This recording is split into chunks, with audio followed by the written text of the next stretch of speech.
Welcome to the May 15th, 2017 meeting of the Pacifica Planning Commission. We'll start then with a roll call. Commissioner Clifford. Present. Commissioner Gordon. Here. Commissioner Campbell. Here. Chair Niblin. Here. Vice Chair Cooper. Here. And for one final meeting, Commissioner Evans. Present. Commissioner Behringer is absent. Thank you. We'll move on then to this salute to the flag, and I'll ask Commissioner Evans to lead us. Thank you. Pledge allegiance to the flag of the United States of America and to the republic for which it stands, one nation, under God, indivisible, with liberty and justice for all. Thank you, Commissioner Evans. That takes us then to approval of order of the agenda. Is there a motion? Commissioner Clifford. I move to approve the order of agenda. Commissioner Cooper. Second the motion. Thank you. Just go ahead and vote. Looks like that was approved 6-0. Thank you. That will then take us to approval of the minutes. Now, we have two different sets of minutes. I don't know if we can go ahead and just take this as one motion, assuming that there aren't any particular comments, unless there are people who can't participate as to one or the other. Yeah, Chair, I can't vote on the first one, on the April 17th one. I wasn't here that night. Got it. Well, why don't we then why don't we then go ahead and take it as two separate motions then. Approval of minutes for the meeting of April 17th, 2017. Commissioner Clifford. I move to approve the minutes of April 17, 2017. Okay, Commissioner Gordon. I'll second. Okay, we've got a motion to second. Why don't we go ahead and vote? Okay, looks like we have 4 votes in favor, which would approve the matter, and we had, I guess, Commissioner Campbell and Commissioner Evans recusing themselves as they were absent that day. That will then take us to the May 1st, 2017 minutes and approval of those minutes. Do I have a motion? Looks like Commissioner Evans. I move we accept the May 1st minutes. Okay, and Commissioner Campbell. I'll second that. Okay, motion is second. Let's go ahead and vote. Okay, that's unanimously approved. Thank you.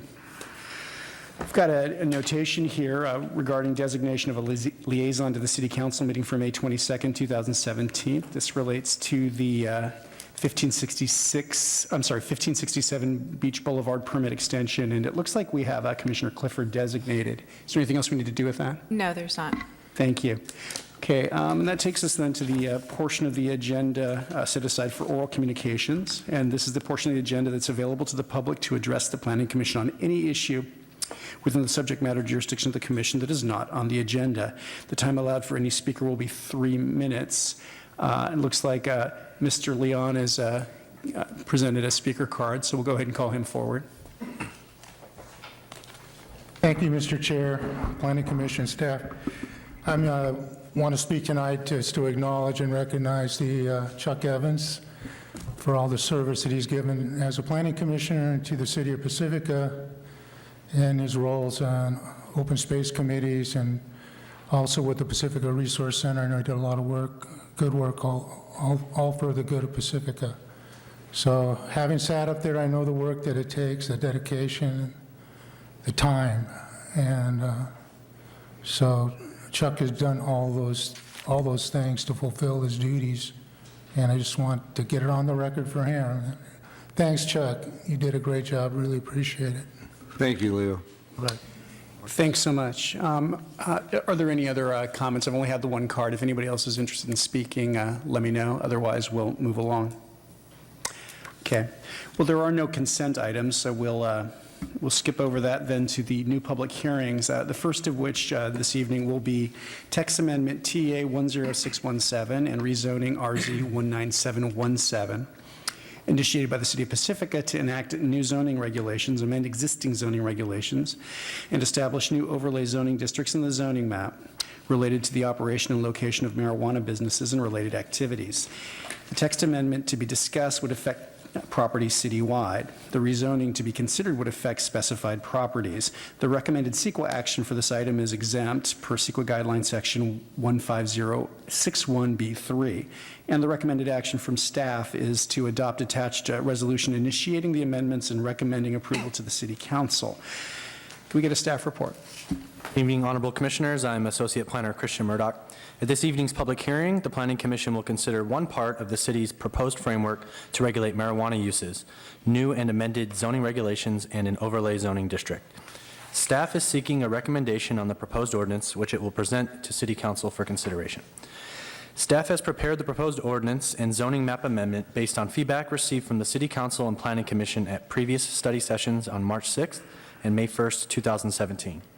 The proposed ordinance addresses allowable marijuana operations, which include non-medical marijuana retailers, medical marijuana dispensaries, manufacturing operations, and testing operations.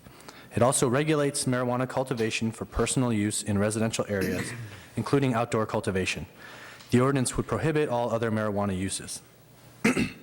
It is necessary for the city to enact an ordinance regulating those marijuana uses it wishes to allow and prohibiting those it does not wish to allow in order to retain local control over such uses. Without an ordinance explicitly prohibiting any marijuana uses it does not wish to allow, the city would be unable to rely on its permissive zoning standards to prohibit marijuana uses once the state begins issuing licenses to operate in 2018. The ordinance before you addresses locational and operational standards, permit procedures, and the relationship of the land use regulations to the licensing standards, which will be considered separately by the City Council. The ordinance would allow up to 2 marijuana retailers or dispensaries within each of the 3 new overlay zoning districts established within the Sharp Park, Rockaway Beach, and Lindemar neighborhoods. The ordinance would allow marijuana testing operations within any C2 zoning district. And the ordinance would allow marijuana manufacturing facilities which do not rely on volatile solvents, which do not extract the active ingredients of marijuana, and which involve only production and packaging of edible or topical products within the C3 district. All marijuana uses would require approval of a marijuana use permit prior to commencing operation. A marijuana use permit would be a discretionary permit requiring a public hearing before the Planning Commission. The Planning Department received several written comments on the proposed ordinance and has provided them to the Commission for review. One commenter remarked on the map depicting the proposed marijuana operation overlay zone in the Rockaway Beach neighborhood. The map in question was made with a street layer which does not reflect the renaming of the southern portion of Maitland Road and the partial closure of the northern portion of Maitland Road. However, the map is for reference to the parcels proposed for rezoning only and is not an official city street map. Therefore, the map accurately reflects the proposed boundaries of the MO-RB Marijuana Operation Overlay District. Staff has provided the Commission with an ordinance it believes strikes an appropriate balance between allowing marijuana uses and the careful regulation which is needed until their full range of impacts or lack of impacts is better understood. We look forward to your questions and feedback. Thank you. Thank you. Do we have any questions for staff at this point regarding the report? We'll start with Commissioner Gordon. Thank you, Chair. First, I want to compliment Christian. This is a great staff report. You've just shepherded this thing through in a really organized way. I really appreciate it. I had a question about, let's see, it's on page 10 under supplemental conditions for retailers. The first bullet point says prohibition on sales of drug paraphernalia and implements except where such sales comply with state law. I think there's too many negatives in that sentence for me to understand what it's exactly saying. So I think what we're seeking to accomplish with that element of the ordinance is to ensure that any implements used to smoke or consume marijuana are displayed properly. It's my understanding there are restrictions on visibility and placement of that type of merchandise. And so we don't want to prohibit all drug paraphernalia, but to allow that which can be sold lawfully in accordance with state law. Okay, so in other words, drug paraphernalia can be sold under this permit as long as it is displayed according to certain guidelines. Is that what you're saying? So there's no Go ahead. I can respond to that. The California Health and Safety Code regulates drug paraphernalia. It defines paraphernalia with a host of various types of implementing devices for administering various drugs. It states that drug paraphernalia may only be sold to persons over the age of 18, and drug paraphernalia must be in a separate room enclosed by some screening or door so that it can't be seen by people walking into the store other than those authorized to purchase and use the drug paraphernalia. And then there's some other restrictions that the state has actually recently amended. That's the crux of the drug paraphernalia regulations. Instead of recodifying that into the ordinance and restating all that, we thought we would just refer to those provisions of the state law. Okay, so we're not saying, there's not a prohibition on selling it. It's just as long as you do it according to the That's state right. regs. Okay. Thanks. Commissioner Clifford. On package page 61, under conditions of operation, item 2 under there, minors, it shall be unlawful for the applicant, owner, or operators, or any other person effectively in charge of a marijuana operation to employ any person who is not at least 18 years of age. Persons under the age of 21 shall not be allowed on the premises of a marijuana operation unless they are qualified patients. I'm having a trouble getting 18 and 21 together and being able to be in the building. Yeah, so the AUMA, the non-medical marijuana regulations, restrict marijuana purchases to persons in licensed retailer establishments to persons 21 years of age and older. MCRSA, the medical marijuana laws, permit anyone of any age to purchase it. If the person is under the age of 18, they must be accompanied by a parent or legal guardian in order to use the medical marijuana. Because we have been directed to permit retail sales of both medical and non-medical marijuana, we had to mesh those two sales of both medical and non-medical marijuana. We had to mesh those two restrictions of 21 as long as they're accompanied by a parent or guardian if the person is under 18.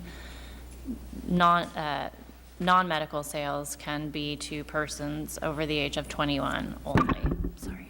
I wasn't having a problem with the sales Sorry, aspect just of it. I wasted was a minute having a there. problem with if you can't be in the building unless you're 21 and a patient, or a patient, but you can hire somebody that's 18 So, to actually work in the store. That's where I'm having my difficulties, because it says you can hire somebody no younger than 18, but in the same I understand. sentence. You got it. Yeah, so I think the intent, in drafting this, the intention was that persons working at the marijuana operation are not necessarily using marijuana while working in the operation, nor are they necessarily purchasing marijuana.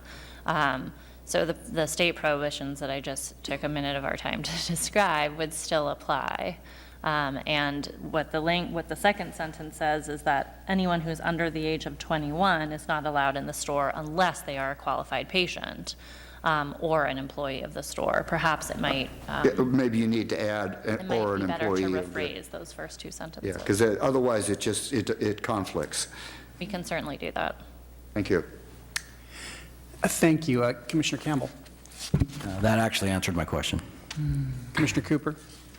Thank you, Chair. I just had a couple clarifications, and I think they're covered here. On page 50 of the packet, the second bullet point down, the design of the storefront or structure within which the marijuana operations will operate, compatible with surrounding storefront structures in terms of material, color, windows, and overall design. I didn't see anything about light or sound.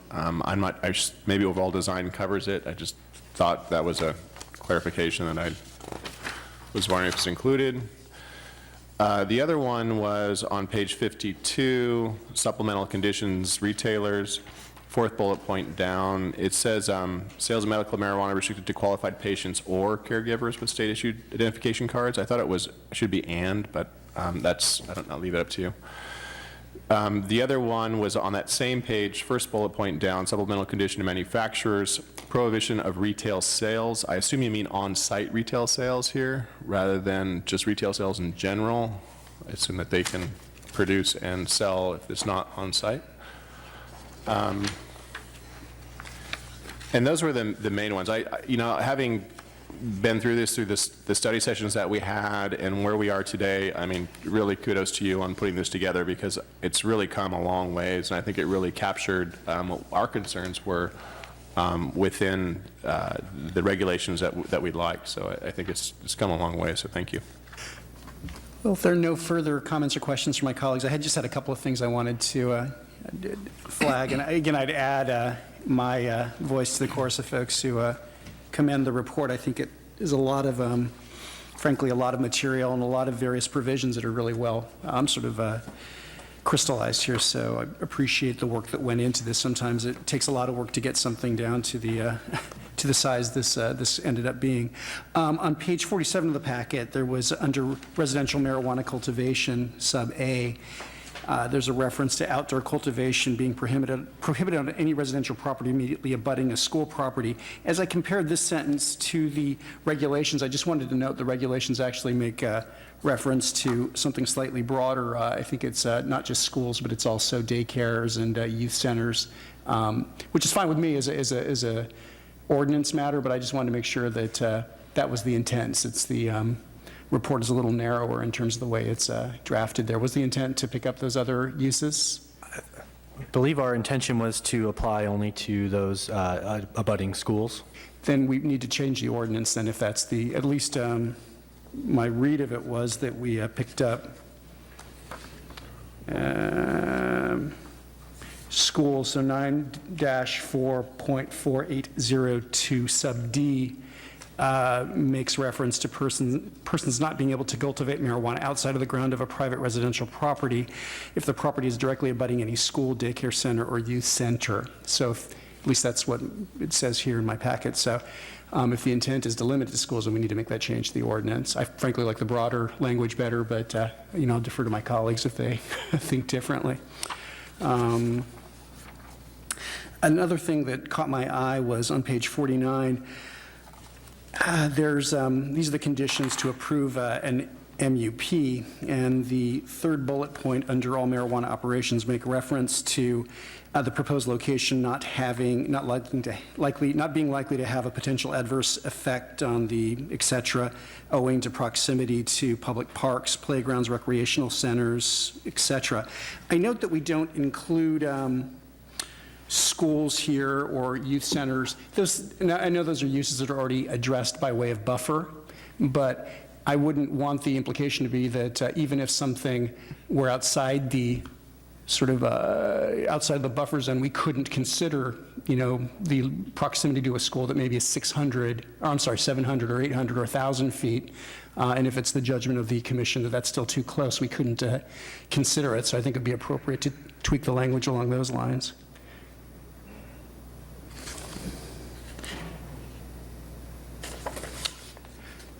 And I guess the last thing I had was more of a question. There's something in here that speaks to the sizing of the, I guess it's on the next page, on page 50, the second full bullet point on that page, makes reference to the proposed size of the marijuana operation being appropriate to meet the needs of the community.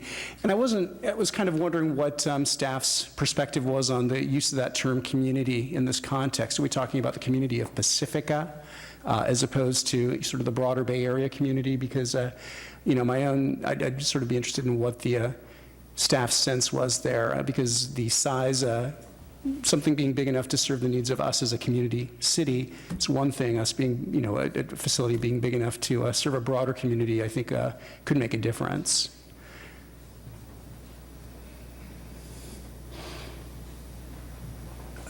That's not a specific issue that we've discussed. We certainly appreciate the concern being raised. So I think we'd be open to the commission's desire on that, and it would be staff's preference to limit it to the community of Pacifica, not a more regional community. Okay, well, that was my read as I was going through it, but I'll certainly wait to hear what my colleagues have to say about that. Looks like we've got a couple of additional questions that have come up, so I don't know whose light was first. We're going to go ahead and go to Commissioner Clifford. Yes, on packet page 65, under marijuana use permit, items 3 and 4 discuss the lottery. Now, I won't read all of that, but I was under the impression that between the two study sessions, we were not all that interested in actually having a lottery for the establishment of a marijuana dispensary. So I want to double check, one, my memory, and two, what staff's thinking was in including the lottery. So this is a topic that we discussed extensively as staff. We don't know what the amount of demand will be for these licenses and these marijuana use permits.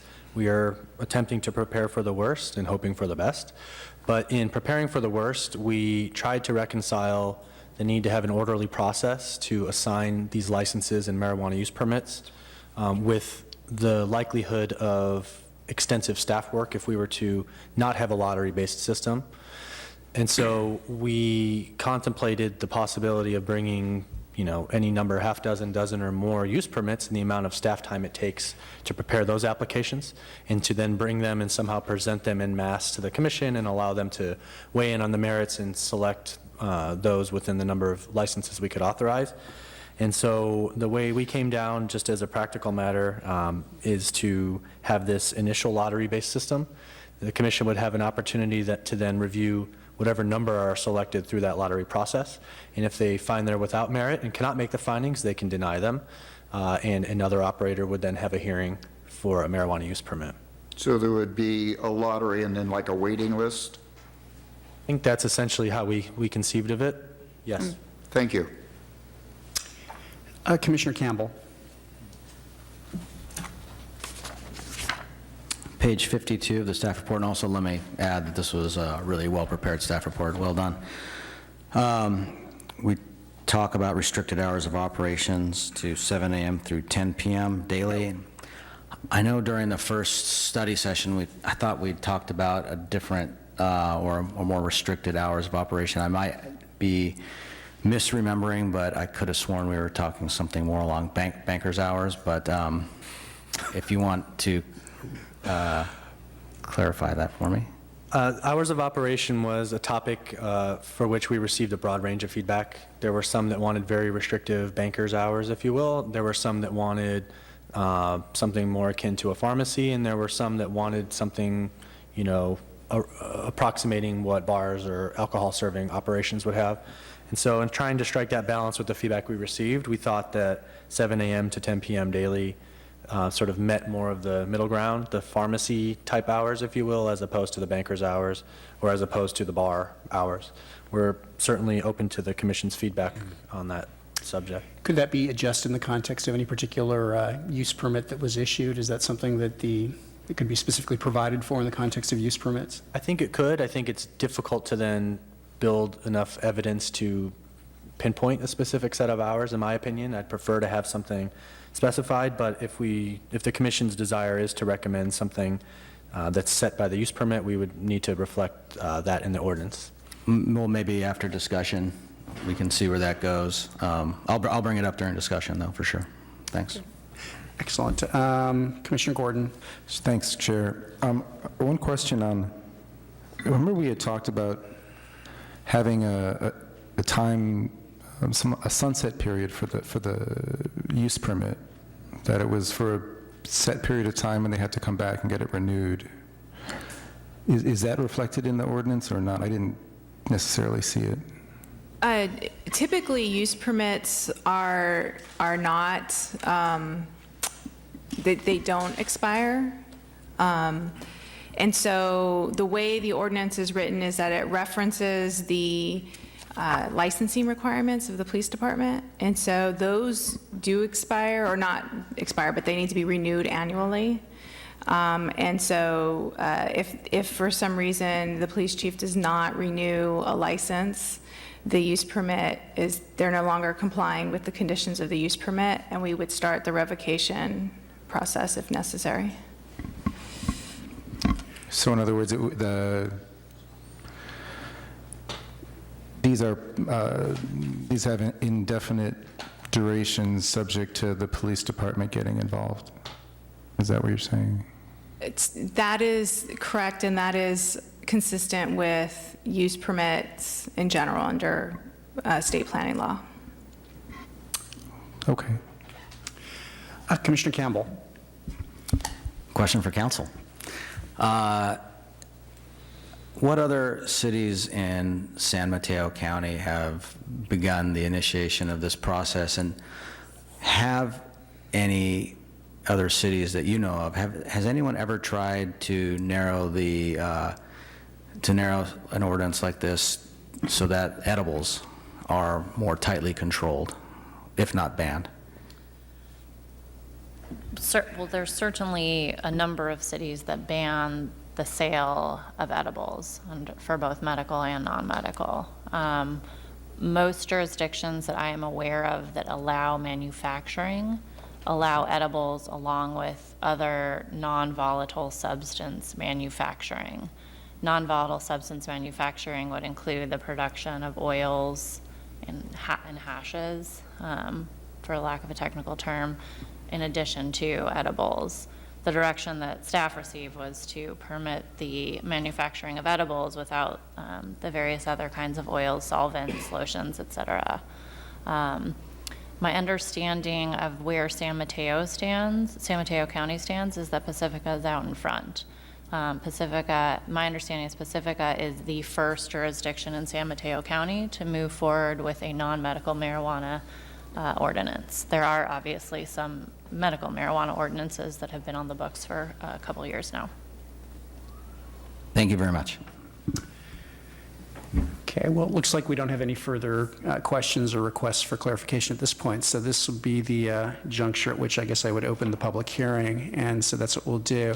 I've got at this juncture one speaker card, and it looks like it's been submitted by Gilbert, and I think our practice is that public comment will be limited to 3 minutes, but is Mr. Anda here? All right, he's coming forward.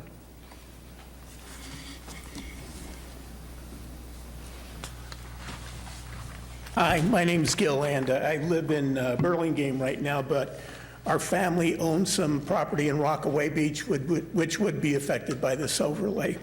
So there's a lot of us that have grown up around marijuana, and probably a lot of us would not be too uncomfortable over this.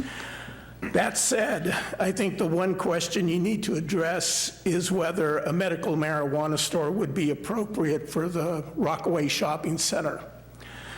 Because it's not whether we're uncomfortable with it, it's whether our visitors, the people that we're trying to attract to these shopping areas, dining areas, the hotels, if they would be made uncomfortable with it. And some of them may have children in tow when they come to visit. My suggestion, I think it would be better to use more commercial industrial areas as a location for medical marijuana business. And off the top of my head, I can think of either the Crespi Center where the Pacifica Community Television is and other shops, or parts of Palmetto that have auto parts and the recycling yard. So anyway, those are my two suggestions. Thanks. Thank you, Mr. Anda. The next card I have is for Tony. Is Tony here?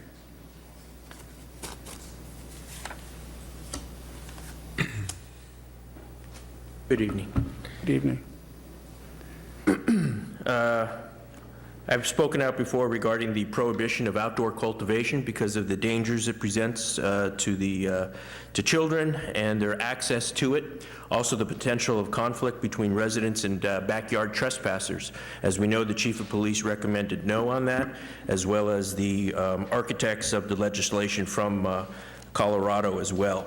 and it's I believe, a very important public safety prohibition. I noticed in the legislation that there's, the ordinance, 6 marijuana retail operations, but no maximum number for the testing or manufacturing. I was wondering why. I want to make certain that we're not overwhelmed with testing and manufacturing businesses. Maintaining public accountability for this, I think, is a good thing to have, in keeping with good local government transparency.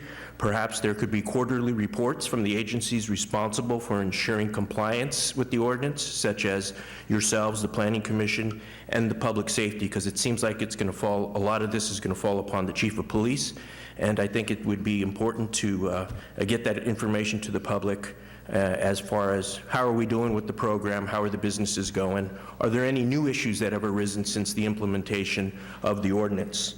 I just think that's good government transparency and accountability. And then finally, wherever there are other cities that have done citywide rezoning, what was the impact to those property values? Did it increase the property values? Did it decrease the property values, or did they stay stable? What were the impacts? I mean, you are doing a citywide rezoning here, not just a simple section. And so as a property owner, I'd like to know what was the impact by other cities that have also done this. Okay, thank you. Thank you. Derek St. Pierre. And after that, Holly Smalley. Good evening, ladies and gentlemen of the council. My name is Derek St. Pierre. I have been a consultant in the medical cannabis industry for over a decade, and have kind of watched it grow and change here in the Bay Area. First off, I do want to thank the Planning Commission, or not the commission, the actual board, for a very thorough and thought-out report.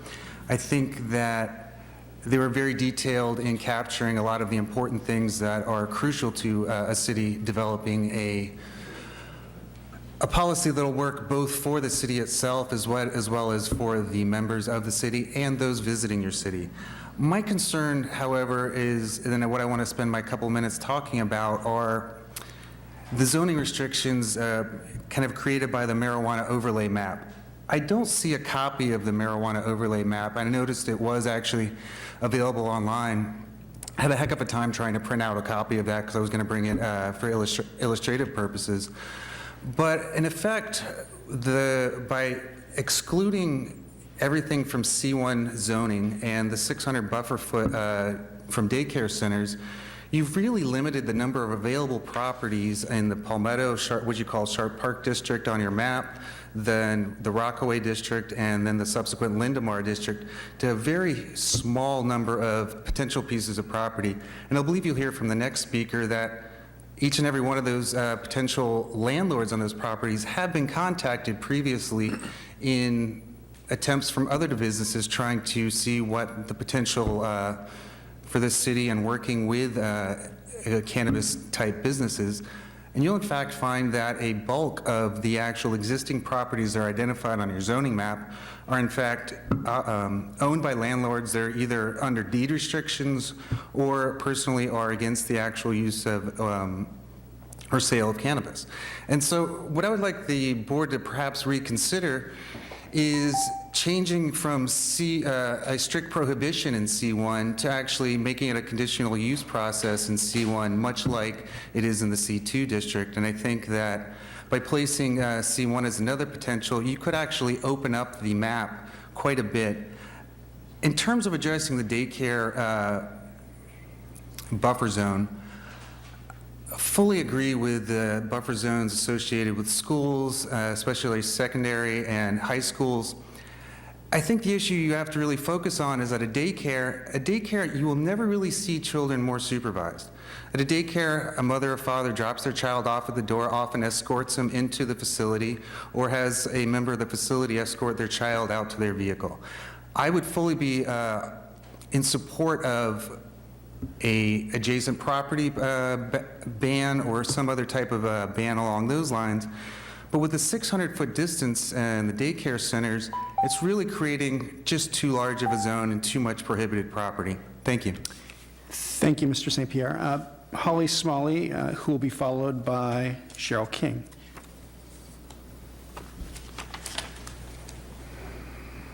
Hi, good evening. Thank you guys again for taking the time tonight to talk about this issue and for the report. I, for fun, looked on Craigslist today and to see how many properties are available for commercial release in Pacifica. There's 3. One in Eureka Shopping Center, which isn't available, what's currently available on your map, and then 2 in Palmetto. There are 2 different properties, one smaller, one larger, same property. Above them are apartments, and they have bylaws that don't allow anyone to rent. Their bylaws restrict it. So you have 3 actual properties in the entire city, 2 of which you could rent, and that matches your guys' expectations here, but they won't rent to you because of the bylaws. There's actually 0 places in town that someone could rent. And I guess tonight I'm kind of sad.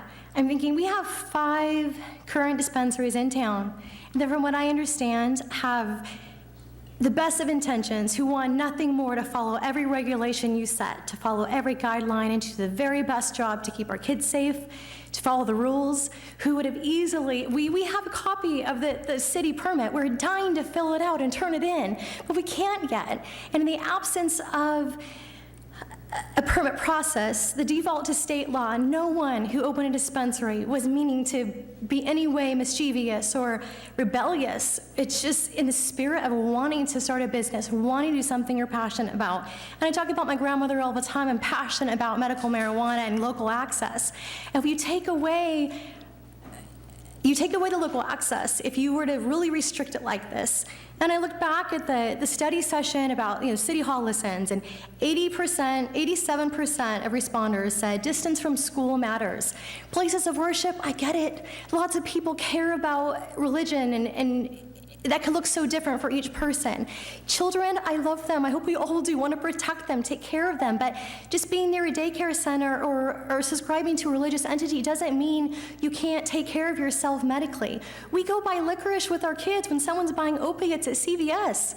I mean, I think it's just an uncomfortable issue. But I guess I'm kind of sad tonight because I'm hearing lottery again. And I'm thinking we've got, again, 5 businesses here who are doing their very best, who want to do the best, who want to do well. And I don't think they're going to be allowed to continue. And everyone here, I think, had the best intentions. And I'm looking at these options, and there's no place to rent. There's no place to rent in the places defined out. And maybe you guys don't know that, but I can tell you for 6 months, I'm looking on Craigslist and every other retail place online every single day. In the absence of having the opportunity to buy property, I'm calling and calling again and calling again and calling again. How about now? How about now? You've been rent for this long. The Eureka Shopping Center space and the Palmetto on Craigslist have been available for over 1 year, and they're still not rented. And thank you for your time. Thank you, Ms. Smalley. Cheryl King, followed by John, I think that's Leonard.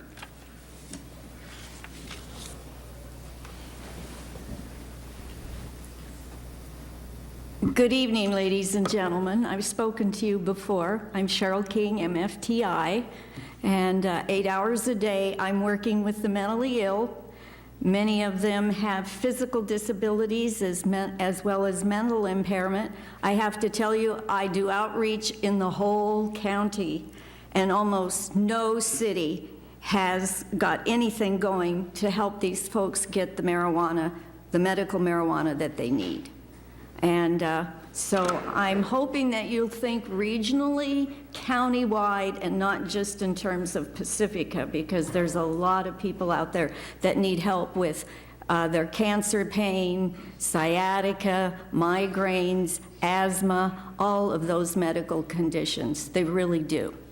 But what I want to talk about, since I was a licensed daycare provider for 14 years in Pacifica, is some of the regulations about the daycare, what you're expecting to do. In other words, to include them in the buffer zone. So I went online to see what I could find out. In the state of Washington, they tried to include daycare centers within a 1,000-foot buffer zone, and it just didn't work. So they ended up having to reduce that to 100 feet. Otherwise, they said the dispensaries, the medical dispensaries, would be too scarce. And then, in the case of Philadelphia, it was the same thing. They said that if you include the daycare centers, there won't be any dispensaries. And that's Philadelphia, not Pacifica. So again, they dropped the daycare requirement. And then the last one is Long Beach that I found. And they have got a buffer zone of 600 feet for public schools and libraries and fun centers for kids, and lastly, the beaches. You can't have a dispensary near a beach, but you can a daycare center. Thank you. Thank you, Ms. King. John Leonard, followed by Michael Mark? Something like that, I'm sorry. Hi, John Leonardini, and thanks to the council for hearing me. I own the property on Rockaway Beach, 450 Old County Road. I believe it's right adjacent to the gentleman from Burlingame's property, Old Pink House, if you know the place. Anyway, just wanted to comment on one thing that was said. There's a cannabis dispensary that's been next door to me for the entire period that I've lived in Rockaway. I've lived here for 2 years now.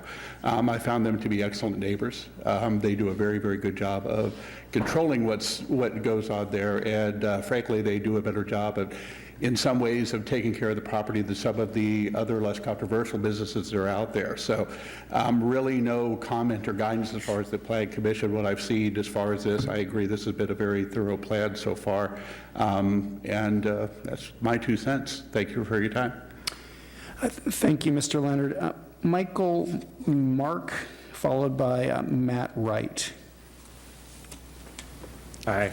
IGC is a $1.49 million company with stocks costing 0.40 cents per share from Maryland that has created treatment for PTSD, epilepsy, cachexia, chronic and terminal neurological and oncological diagnosis. Since September 2014 to now 2017, they have created products for adults and veterinarian hospitals and are in the process of patenting cannabis-based combination therapy. Delta THC, which is what gets you high, is used to treat HIV and cancer patients, nausea, vomiting, and loss of appetite. However, CBD has no psychoactive effects, which is shown to have various anti-psychotic, neuroprotective, anti-convulsive, anti-anxiety reduction, and antidepressive properties. GW Pharmaceuticals was established in 1998 and is now a $110 per share corporation, forecasting $1 billion in sales each year. They created and patented Epidiolex, an oral solution of pure plant-derived cannabidiol, CBD, which is used to treat resistant epilepsy symptoms, including Dravet syndrome, Lennox-Gastaut syndrome, Tuberous sclerosis complex, all these complex things, and infantile spasms. And they provide all this research to the FDA and regulatory authorities around the world. These are 2 companies that just started like small dispensaries and labs in Pacifica. At the same time, they are helping animals, young adults, children, patients with PTSD, and all these other diseases that cannabis can treat. Instead of relocating or forcing these pharmacies that utilize licensed and diligent security, the city of Pacifica should embrace these current dispensaries and utilize how much potential they could bring to this city. According to California statistics of legal licensed cannabis users, there are 758,607 medicated consumers compared to the population of California, which is 39,144,818 residents of California. This could give us an estimated 1.94% of cannabis users. On FogFest, there are 65,000 people who will attend, and 1.94% of them could be potentially 1,260 cannabis users. If they all spent the minimum of $20 to $50 on products, which is usually how much it costs, then they would potentially make $25,200 to $63,000 on 2 days of FogFest. And with this increasing amount of cannabis users, this will eventually be much more. Instead of focusing on cannabis dispensaries as an issue for our children growing up in Pacifica, I, Michael Mark, personally think that opiate heroin problems leaking from the city, Sharp Park, and the RV homes right up the street and the back of the valley are a more serious issue than these solo entrepreneurs here that are licensed, have a licensed establishment that do not intentionally promote recreational use of marijuana and cannabis products towards kids. Growing up and still today, I am spooked when I hear about or see heroin junkies walking in our city. Whereas the educated and diligent workers of our dispensaries are well-groomed, respectful, and keep to themselves, doing what they're passionate about. I know none of these companies would sell to minors unlicensed consumers or distribute, advocate cannabis to use to children. The truth is the billion-dollar cannabis business is real and it is saving people's lives. When I have kids, I would rather have them use Epidiolex, the cannabidiol, than use morphine, which has a higher risk of addiction and dependency. If you're interested in signing this petition, my name is Michael Mark. I live in Pacifica, California, and stand with me. Thank you, Mr. Mark. Matt Wright, followed by Ben Patty.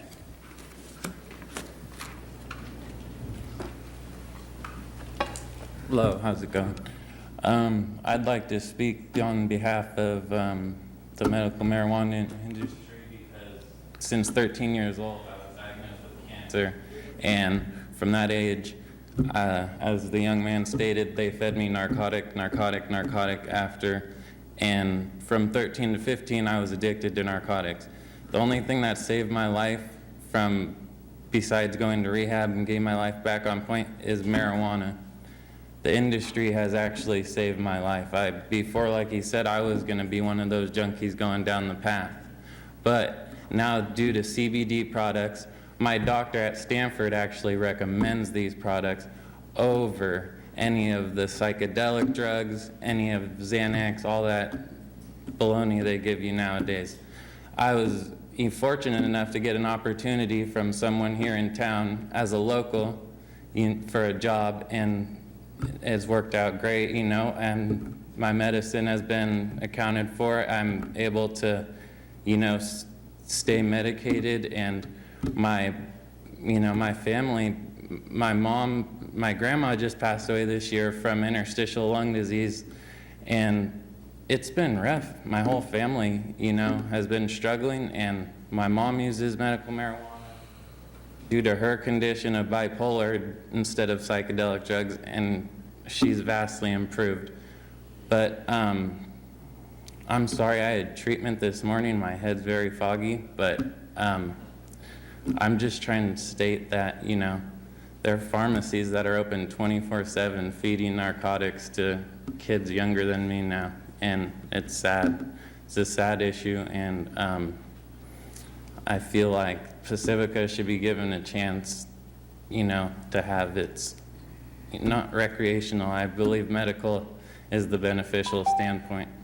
And other than that, I'd like to just say thank you for your time, and I would not like to see these clubs go, because then that means I have to take public transportation to the city, and I do not have a car because I've had, you know, so many medical issues. But thank you for your time. Thank you, Mr. Wright. Ben Patty, followed by Mary Beer.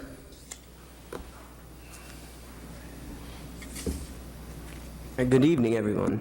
I'd just like to say a few quick words in regards to the dispensaries, of course. I moved to this area about 2 years ago, and I was trying to get my grounding and all that, and the dispensaries have been a really good place for me to go for my medication and to feel a sense of a community also.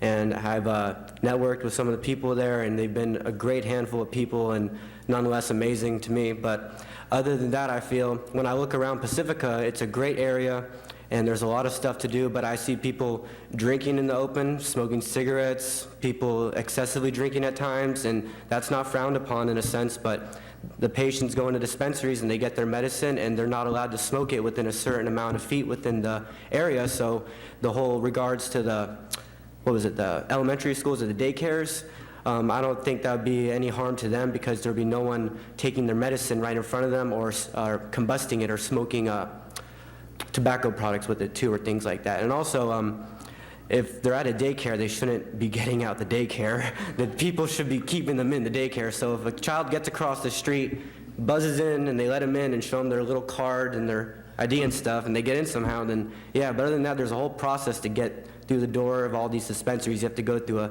significant process. So if a child could do it, that would be pretty amazing. But that's about it. Thank you, Mr. Patty. Mary Beer, followed by A.J. Hampton. Hello, good evening. My name is Mary Beer. I'm the director of the Pacifica Prevention Partnership, which is a drug-free community support program with Jefferson Union High School District. I'm always going to come, and I'm always going to, talk about our youth and let you guys know that the more access points that we have in our community, the more access there will be. So I'm confused about the 6 licenses. I'm not sure what kind of licenses there'll be. Will there be 6 retail licenses, so I'm a little confused about that point. Maybe I can talk to somebody about that at some time.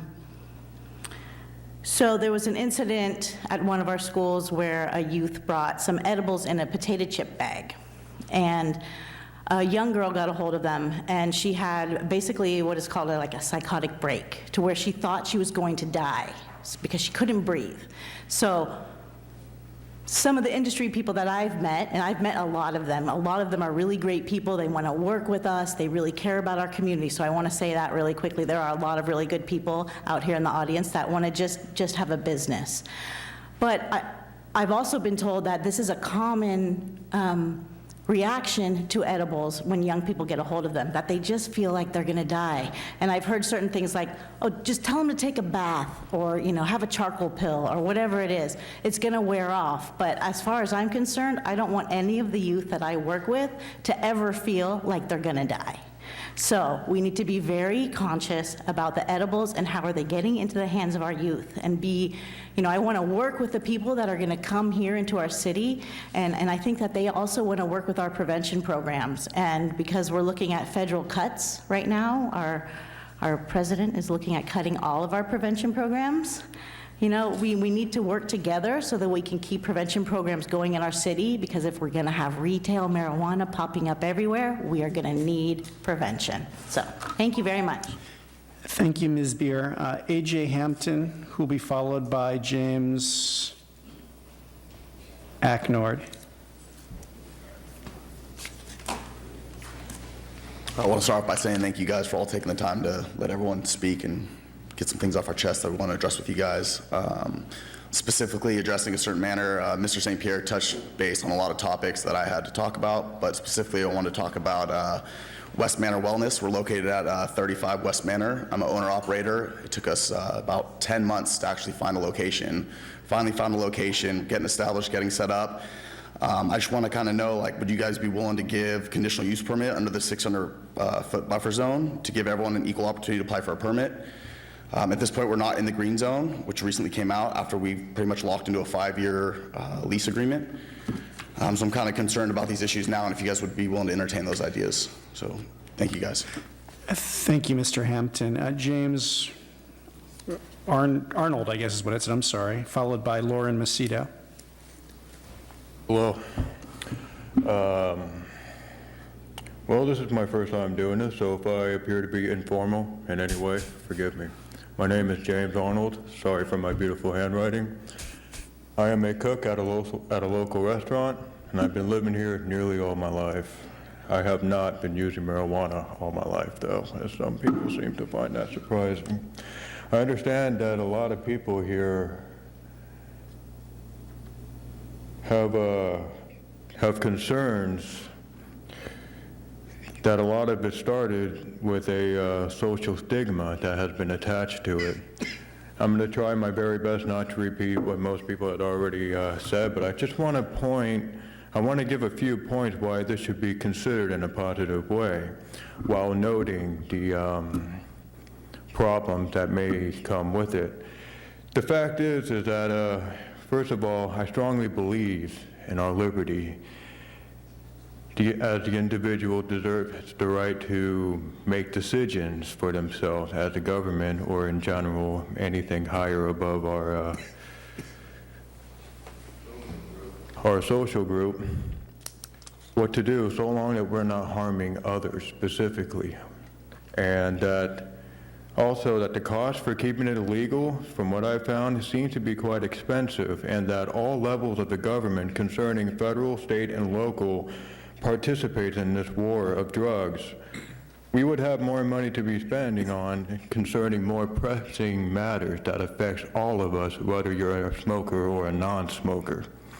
And this whole prohibition concern on this, we tried this with alcohol. Here we are today. Now, there's no real good evidence that prohibiting marijuana decreases the use. In fact, there are several theories that seem to It's like the concept of forbidden fruit, okay? Actually, that's a pretty good statement, and I'll move on from there. Besides, what else? Medicinal use, that's been addressed. But the one thing that I really wanted to address was the fact that we seem to be talking more about marijuana rather than cannabis itself. Cannabis, like hemp, for example, has a great value in terms of industrial and agriculture use. However, with the social stigma attached to this, it seemed to have given a lot of confusion to the benefits of hemp. The most obvious example with the time that I have remaining is that it can be an alternative use for paper. Now, we can think about if we start using that rather than cutting down a bunch of trees, just imagine how many trees we would save. Trees take a long time to grow. Hemp, you can grow that within 6 months. There's a bigger picture with this. Mr. Arnold, if you could wrap up. Thank you. Thank you. Thank you, Mr. Arnold. Lauren Macedo, followed by Peter Loeb.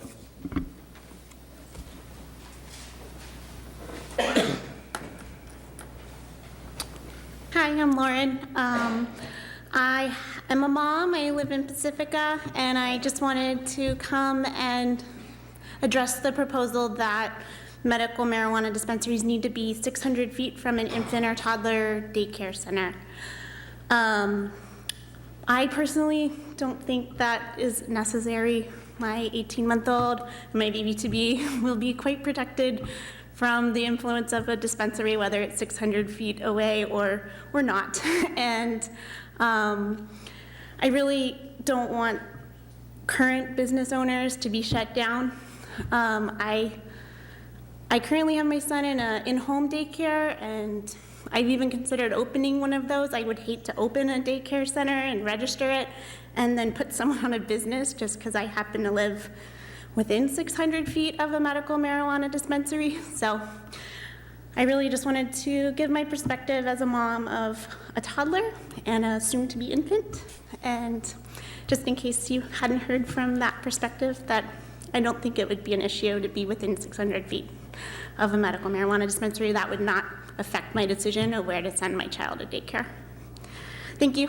Thank you, Ms. Macedo. Peter Loeb, followed by Dan Stegink.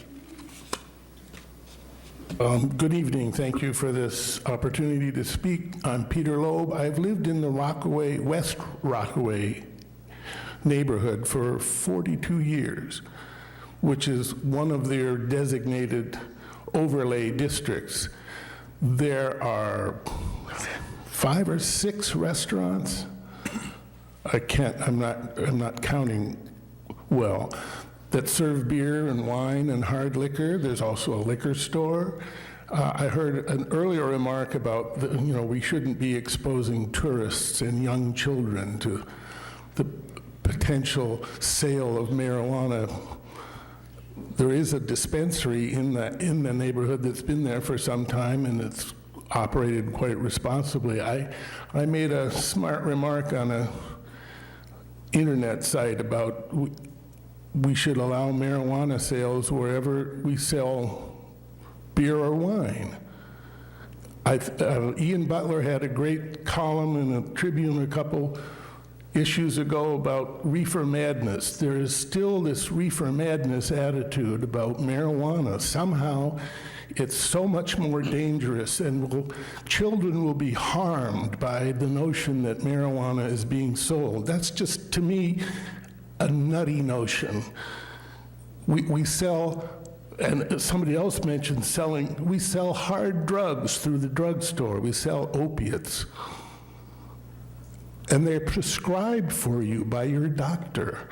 Somehow medical marijuana is this terrible scourge that is going to, destroy civilization. It's just nonsense, and I'm sick and tired of hearing about it. I've spent 40 years professionally doing research in substance abuse treatment, prevention, and so forth and so on. I respect Mary Beard greatly, but I have a very different perspective on treating what I can only call soft drugs like beer, wine, but drugs that don't result in people crashing cars into innocent people or violent acts. It's time to get over the reefer madness notion about what marijuana is. I completely support sales of marijuana dispensaries, whatever, in my neighborhood. I think you should approve that. This issue just drives me nuts that in this day, I've spent 40 years fighting this ridiculous drug war, and my time is up. Thank you very much. Thank you, Mr. Loeb. Dan Stegging, please. Good evening, Commissioners. Thanks for hearing me tonight. My name is Dan Studgink. Always see a lot of new faces when this issue comes up, and I'd just like to remind folks that you can register to vote at www.shapethefuture.org. I'm not going to rest till every one of you is registered to vote. The green rush, that's what State Controller John Chang called it. The state of California is expecting $1 billion in new revenues from taxes on marijuana. This city needs revenues badly.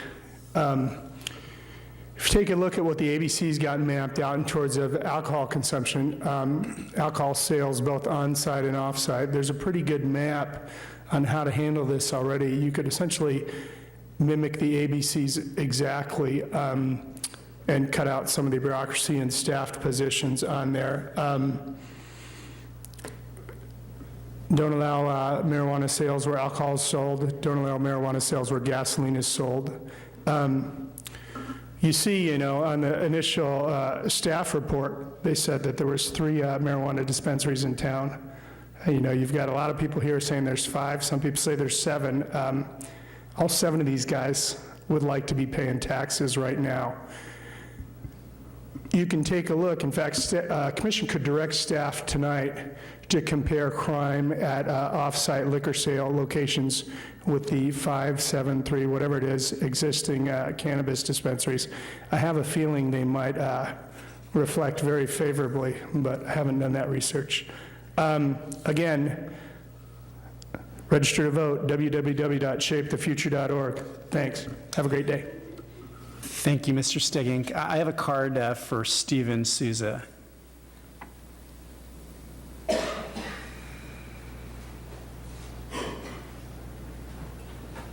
Hello, my name is Steven. I live in the Lindemar area. I work full-time at Surefire Collective and go to school full-time at Skyline and CSM colleges.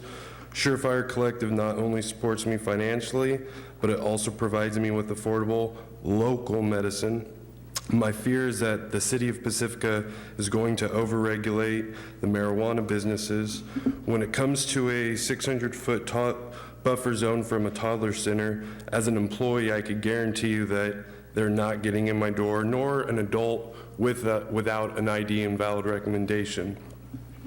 Also, limiting the number of clubs in Pacifica kind of makes no sense to me. I'm pretty sure competition will show what's sustainable within a city's limits.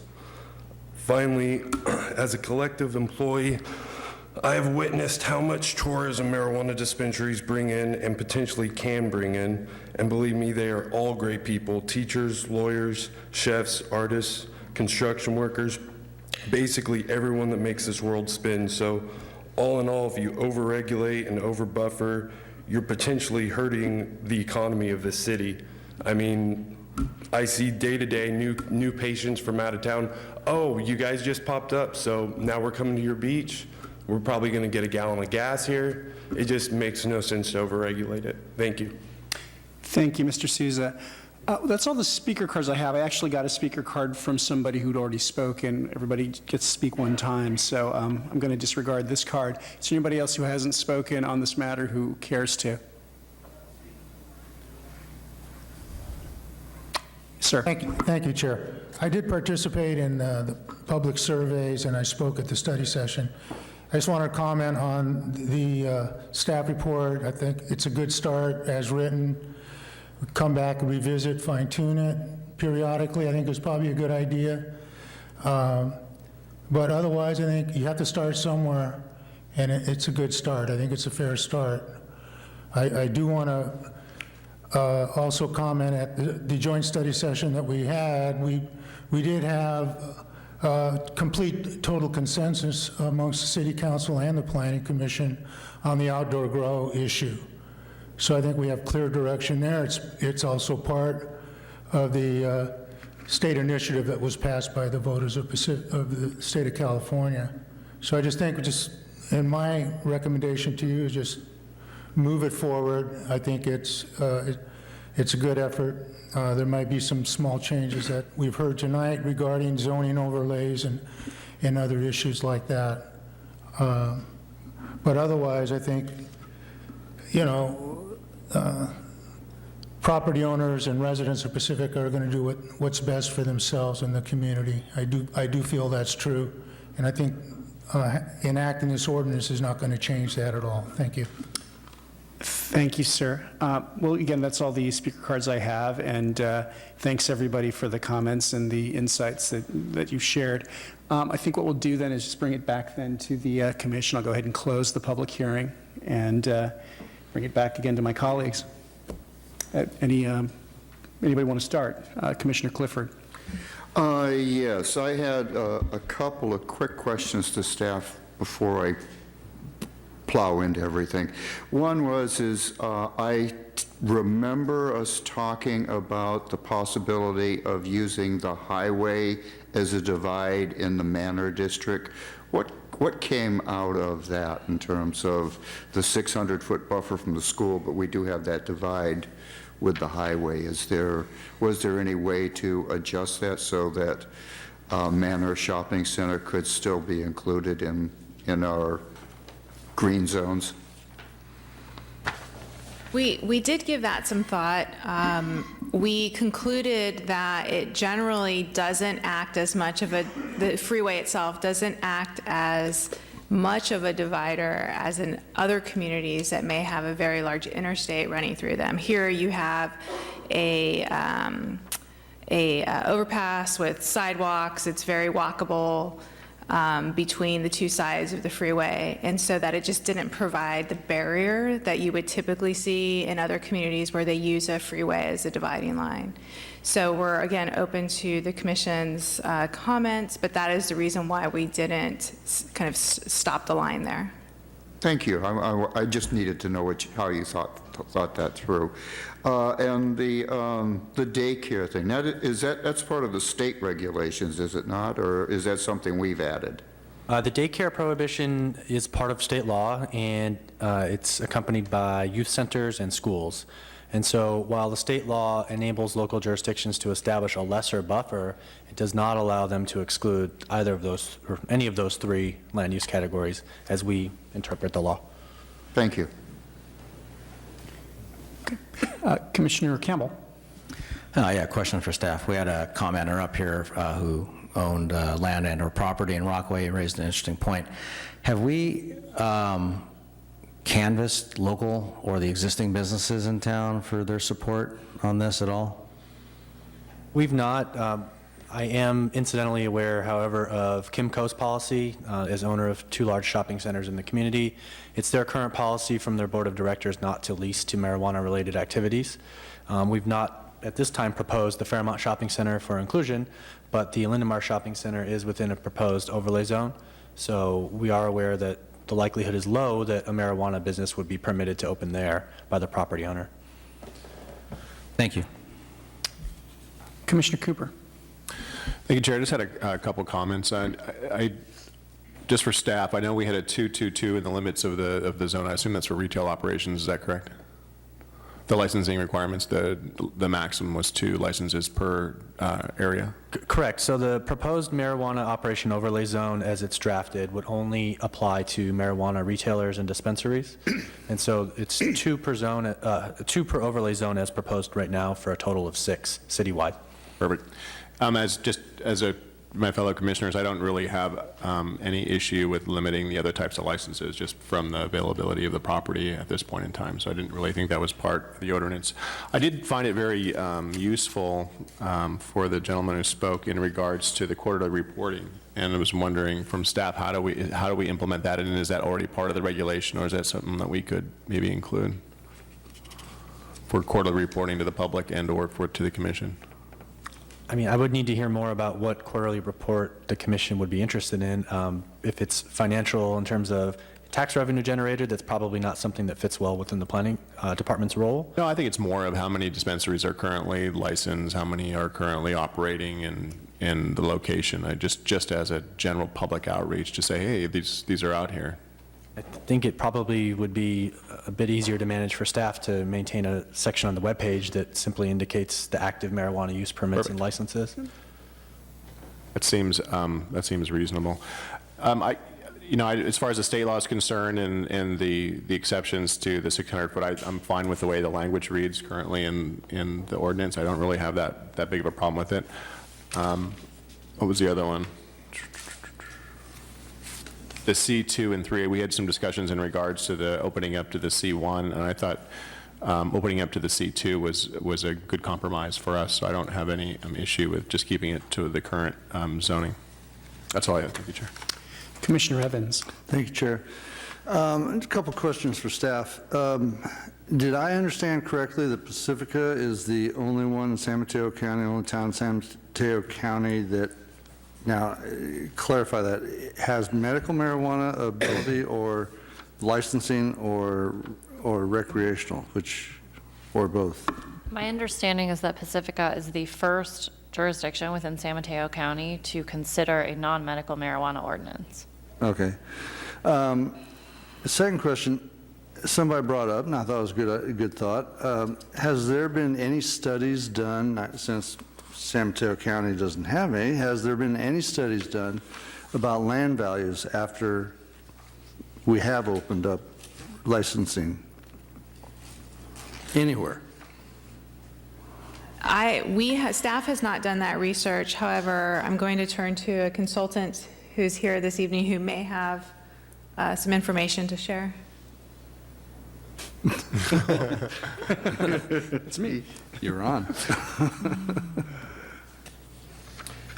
As of the end of last year, the city of Denver was working on a commercial survey to reevaluate the impact that marijuana had on particular neighborhoods. There were 4 particular neighborhoods in the city of Denver that had a really high concentration. However, as of yet, I don't believe the survey is completed. Thank you. I know everything's very new so far, so I was wondering if there was anything out there. Thank you, though. Can I jump in here while he's up there? I had a question in regards, I was reading a little bit on the internet on some issues that Oregon has had with their recreational portion of the marijuana laws. Can you fill us in? Was there anything that you see here today that would point out as being a problem? I don't know what you're speaking of regarding Oregon's study or anything, but I don't, I've reviewed the ordinance and I don't see any major issues, concerns. It's very consistent with everything that I've been seeing. All right. Thanks, Mr. Evans. Thank you. From what it sounds like, and this is only my thoughts, is I don't want to over-regulate things. From what it looks like, we actually don't have, if Kimco is saying no, I mean, that's 2 of our major shopping centers. And if Manor is too close, there's no one.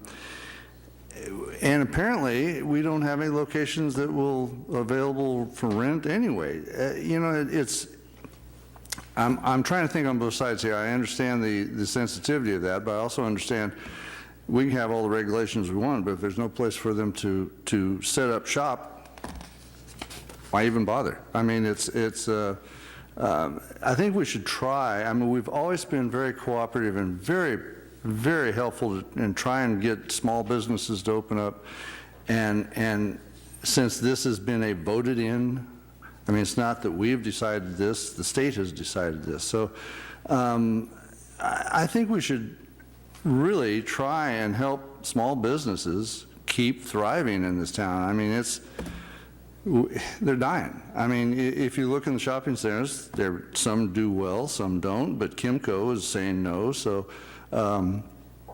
at least Manor and Eureka, and a couple little strip mall areas. So I think we should try and help that overall. But like I said, I don't want to over-regulate this, and I think we're really getting on that edge of doing that. So I think we should, again, like the liquor, do we say no to liquor stores or smoke shops next to schools? There's 2 of those right next to the school down there by Mazzetti's. So I think we really need to look at this and not, somebody brought up the reefer madness thought. It does have that feeling, and I think it's perpetuated by regulations. So currently, that's my 2 cents. Thank you, Commissioner Evans. Commissioner Gordon. Thank you, Chair. First of all, I want to thank everybody for coming and speaking. It makes an impact, and we listen to everything you guys say, and just thank you for coming out and talking. I'll start with a question for staff.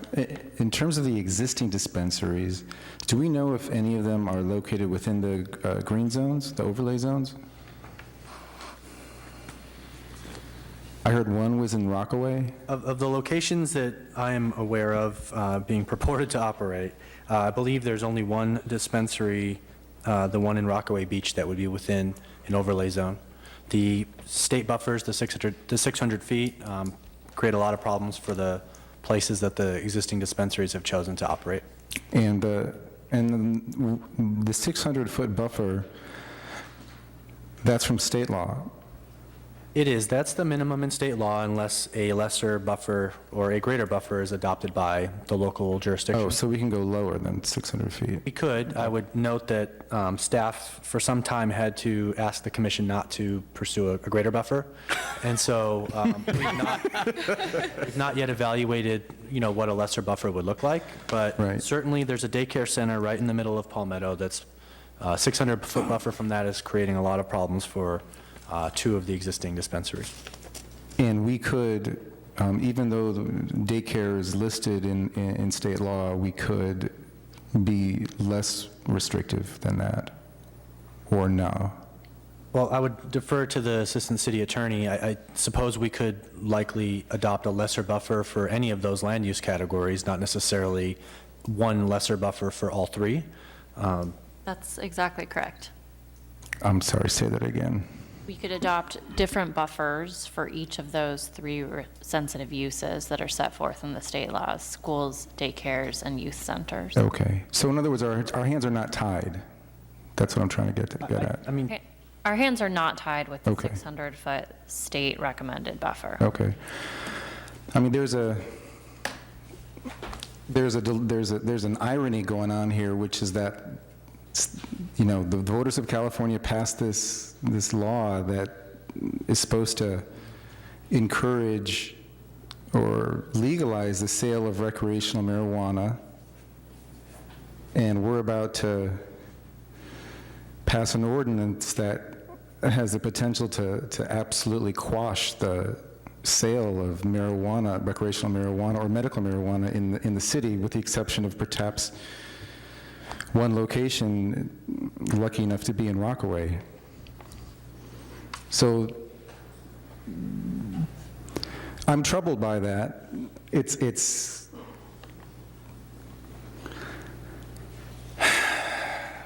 I would like to come up with an ordinance that doesn't have that impact. It's good. I agree that we need to get a first step. It's important to start somewhere. I'm concerned, though, about the real impacts that by starting with such a restrictive ordinance, given the practical limitations. For example, so Kimco's at Lindemar, and where else are they? Fairmont. Fairmont Shopping Center. Okay, so Fairmont's not even in play here. So that leaves, so Eureka Square's out, except for a couple of green dots below Highway 1. Pedro Point's in play, and Rockaway's in play. I don't know, I guess this is a really tough balancing act to craft, and I'm sympathetic to the staff has done a great job so far of trying to balance all of our needs, but right now I'm not sure that we've struck the right balance. Thank you. Commissioner Campbell. You know, I do also appreciate members of the public coming out and speaking, and what I heard from more than a few was how marijuana has an unfair stigma attached to it, which is largely true, and there's a lot of good documentaries about the non-medicinal or non-recreational use of marijuana, for example, hemp and things like that. And certainly medical marijuana has a place in the city, but the stigma is real. And so this is kind of where I was getting at with my other questions. And I think this is why daycare centers have the buffer. It's not because a toddler is going to walk in there and get pot. No, that's a red herring argument. The reason that probably there's a buffer around these centers is because of stigma. And in environmental law, we recognize stigma as a big deal. For example, if you have a plume of toxic waste running underneath your property, you're most likely it's unless it's off-gassing directly into your house, you may or may not be injured by it. But the very fact that you've got that plume underneath your property is a stigma that is you can be compensated for, you can sue for, you can actually get damages for. So stigma matters as a matter of law, and it does decrease property values, and it does make other businesses make decisions based on that. And so that's why I was asking about canvassing other businesses in town about what they think about this, because I think we do need to, I do appreciate these are small businesses and new businesses, we do want to accommodate them. I'm also concerned about the dozens and dozens and dozens of other small business owners in town and what they feel about this, because I think they also deserve some rationale about where these businesses go and some say. So that's kind of where I was wondering if we might want to canvass these other businesses and see what their thinking is. Maybe if the majority of them are okay with this, maybe we can talk about moving some of the buffers around or not. But I would sure like to know. I just think it's a data point that right now we're wholly ignorant on. That's one comment. My other comment is if a lot of the comments we're talking about medical marijuana, and I get that issue, but we're talking about, my concerns are with really edibles and recreational marijuana and access to that. And I'm uncomfortable with the edible and the availability of that, because no, you can't. I'm sorry, public comment's over. No. So I'm sorry. But the access to edibles to me is a big issue. And if there weren't the edibles, I think we'd be having a different conversation right now, at least from my side of the house. But and that's why I was asking about whether there's a way to prohibit the sale of those or restrict the sale of those, as opposed to other forms of marijuana, and differentiate it from or keep it with the medical marijuana side of the house, where you've got to go through various doors and gates and you got to have the card to get to it, as opposed to being able to buy over the counter the gummy bears, the brownies, the cookies that from my perspective, I don't see how you can get outraged about, Joe Camel or Mike's Hard Lemonade. Those are bad too. And then not be a little worried about the edibles. So that's where I'm coming from at the moment. Commissioner Gordon. I just wanted to hear more about your concerns around edibles. You started to talk about that. Is it your concern that the packaging makes it more likely that children will be consumers of marijuana? Is that where your concern is? I mean, this is probably a bigger issue, but, well, first, I think there's a straw man argument that I hear about, well, we allow opioids, we allow alcohol sales, there's abuses with those, which is very true, so why don't we allow pot? And I don't get that argument. I find that's a straw man argument to me. That is just like, yeah, those are bad too, absolutely, and I agree. I think those are abused, and we have pharmacies selling poison to kids 24/7. Yeah, that's a bad thing. We should stop that. But you know, I guess this is a personal. I don't know how much of a planning issue this is, a personal issue, but you've got a lot of outrage over cigarette companies marketing their cigarettes to kids, and you've got a lot of outrage over alcohol companies selling, hard lemonade and other types of coolers to kids. But then I see that outrage when it comes to edibles dissipate. I don't see it, and I don't get the consistency there. So that's my issue. So I'd like more prohibition on the sale of it, I guess, bottom line. Well, is Commissioner Gordon. I'm sorry. So is that a possible avenue for us to carve out edibles? So the ordinance that's before you today only permits or allows manufacturing of edibles in the manufacturing use permit category. So in terms of retail?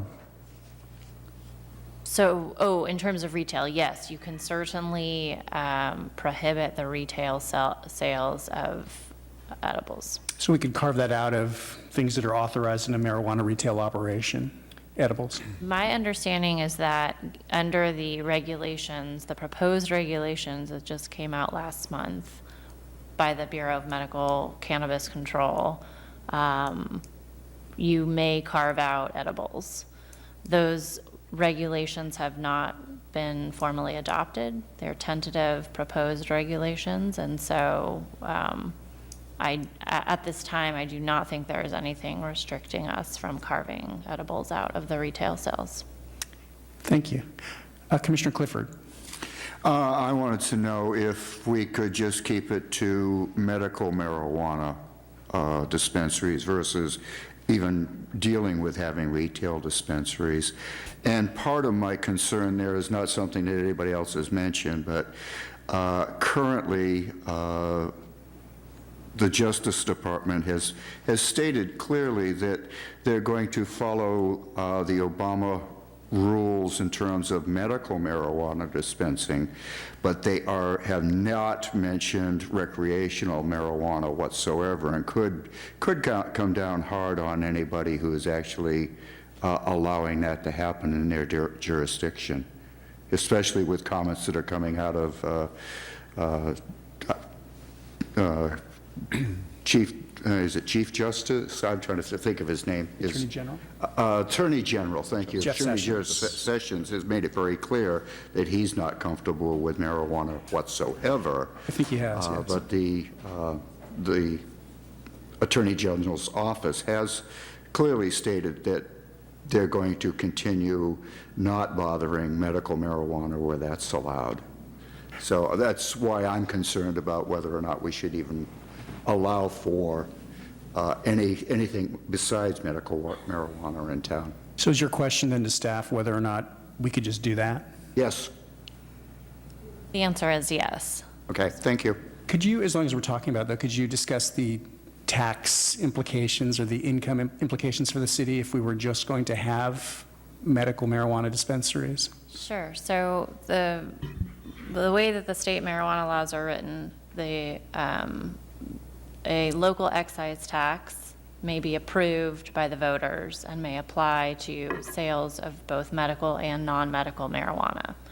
Existing state sales tax does not apply to sales of medical marijuana where the sales occur with the use of a state-issued medical marijuana identification card. There's a trailer bill that is currently moving its way through the legislature that would remove that restriction for use of a state-issued identification card in order to exempt application of the state sales tax. So to repeat back what I just heard, then a local excise tax could be imposed under current law. State sales tax wouldn't apply, although the law could possibly change in that regard. Generally, yes. Thank you. Commissioner Cooper.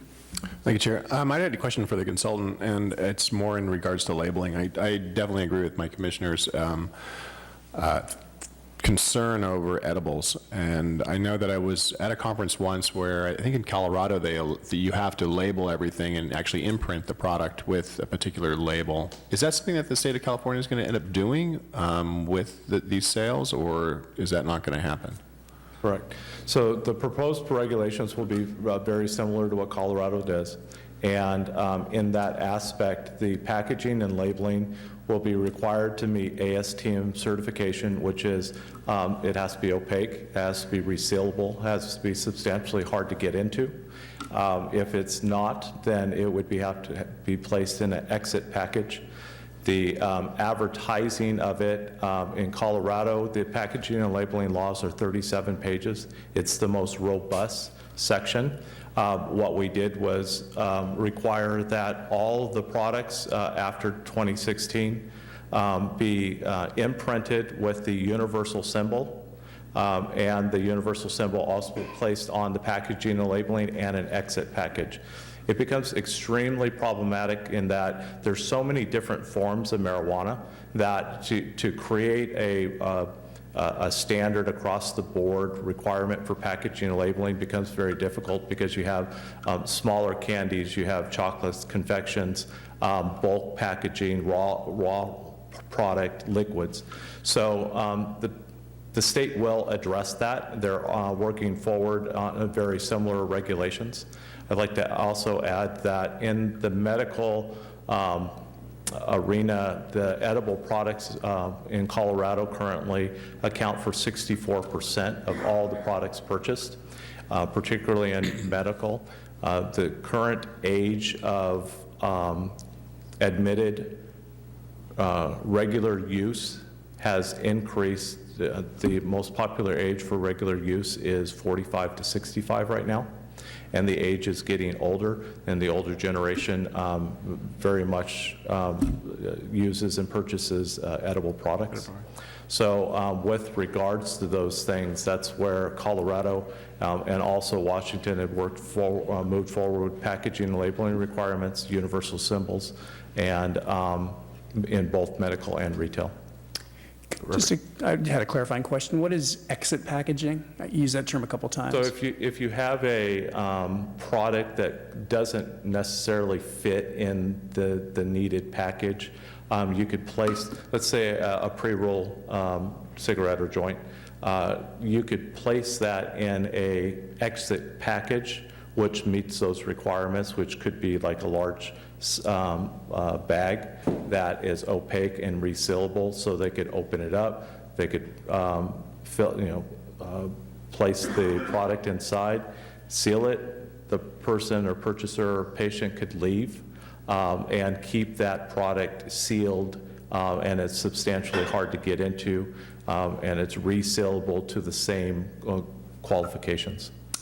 Thank you. So I want to take the potato chip story because I think it's an interesting product. So if you were to take a potato chip out of a package in the Colorado or in future California labeling principles, that potato chip, you would know that that's a cannabis potato chip by looking at it? Or would you only know by the packaging? In bulk packages or in bulk product and things like that, you cannot label that. Okay. So it becomes problematic to, again, like I said, to make a rule across the board to make everything meet the same specifications. So on, let's say, a granola bar, the granola bar will have to be kind of divided up into servings. That each serving cannot exceed 100 milligrams. And then somewhere on that granola bar, and what they figured out is they could kind of silk screen the universal label on the bottom of it. So every time you break off a serving, you still have the universal label or universal symbol on it. Okay. Thank you. Through the chair, I've got some Commissioner Gordon, questions yes, go for the consultant. So first question, well, my understanding is right now, we're just considering the carve-out on edibles wouldn't be on the medical side, it'd be on the retail side. Is that something that's you're aware of other jurisdictions have done? I don't know of any other jurisdiction that has excluded edibles in their either retail or medical. But in Colorado, the edible products are more than 60% in both sectors of the industry. Both sectors, meaning medical and retail. Account for over 60% of the sales. And so let's see. In terms of downside to going down this path of potentially prohibiting edibles on the retail side, I can see, there would be a state revenue issue. There would be a revenue impact, right? Other downsides that you can think of, besides disappointing a lot of people? Of excluding the... Yes, on the retail side, yeah. Well, edibles come in a variety of different types. There's sublinguals, there's patches, there's drops. So when you're talking about an edible, that's a very broad topic. And particularly in medical, CBD is transferable better in better methods. If you're an older person and you don't necessarily want to smoke, then an edible is the perfect mechanism to ingest your medicine, either through sublinguals or whatever. So when you say an edible, oftentimes many people think of a gummy bear or a brownie or something, but the edible segment of this industry is massive, and there are several great benefits to the variety of different edible products, right, depending on the particular. And it sounds like what we're trying to really get at are edibles that are aimed at youth. So again, and that's what I was talking about, at a state level, the state packaging requirements, packaging and labeling requirements will, I think, do a very good job at kind of dissipating that issue. And then through our investigations, the packaging and labeling was not the problem. It was the secondary access when the consumer, user, or patient took it home and left it out on the counter, where underage children were grabbing it, thinking that it was a regular product. You mean, when it was packaged in a way that was more desirable? Or you're saying after it left the package? After it left the package. That was the greatest type of exposure. Right. And there's not from the dispensary or the medical center itself. Right. Okay. One last question. This is a wild shot, a long shot.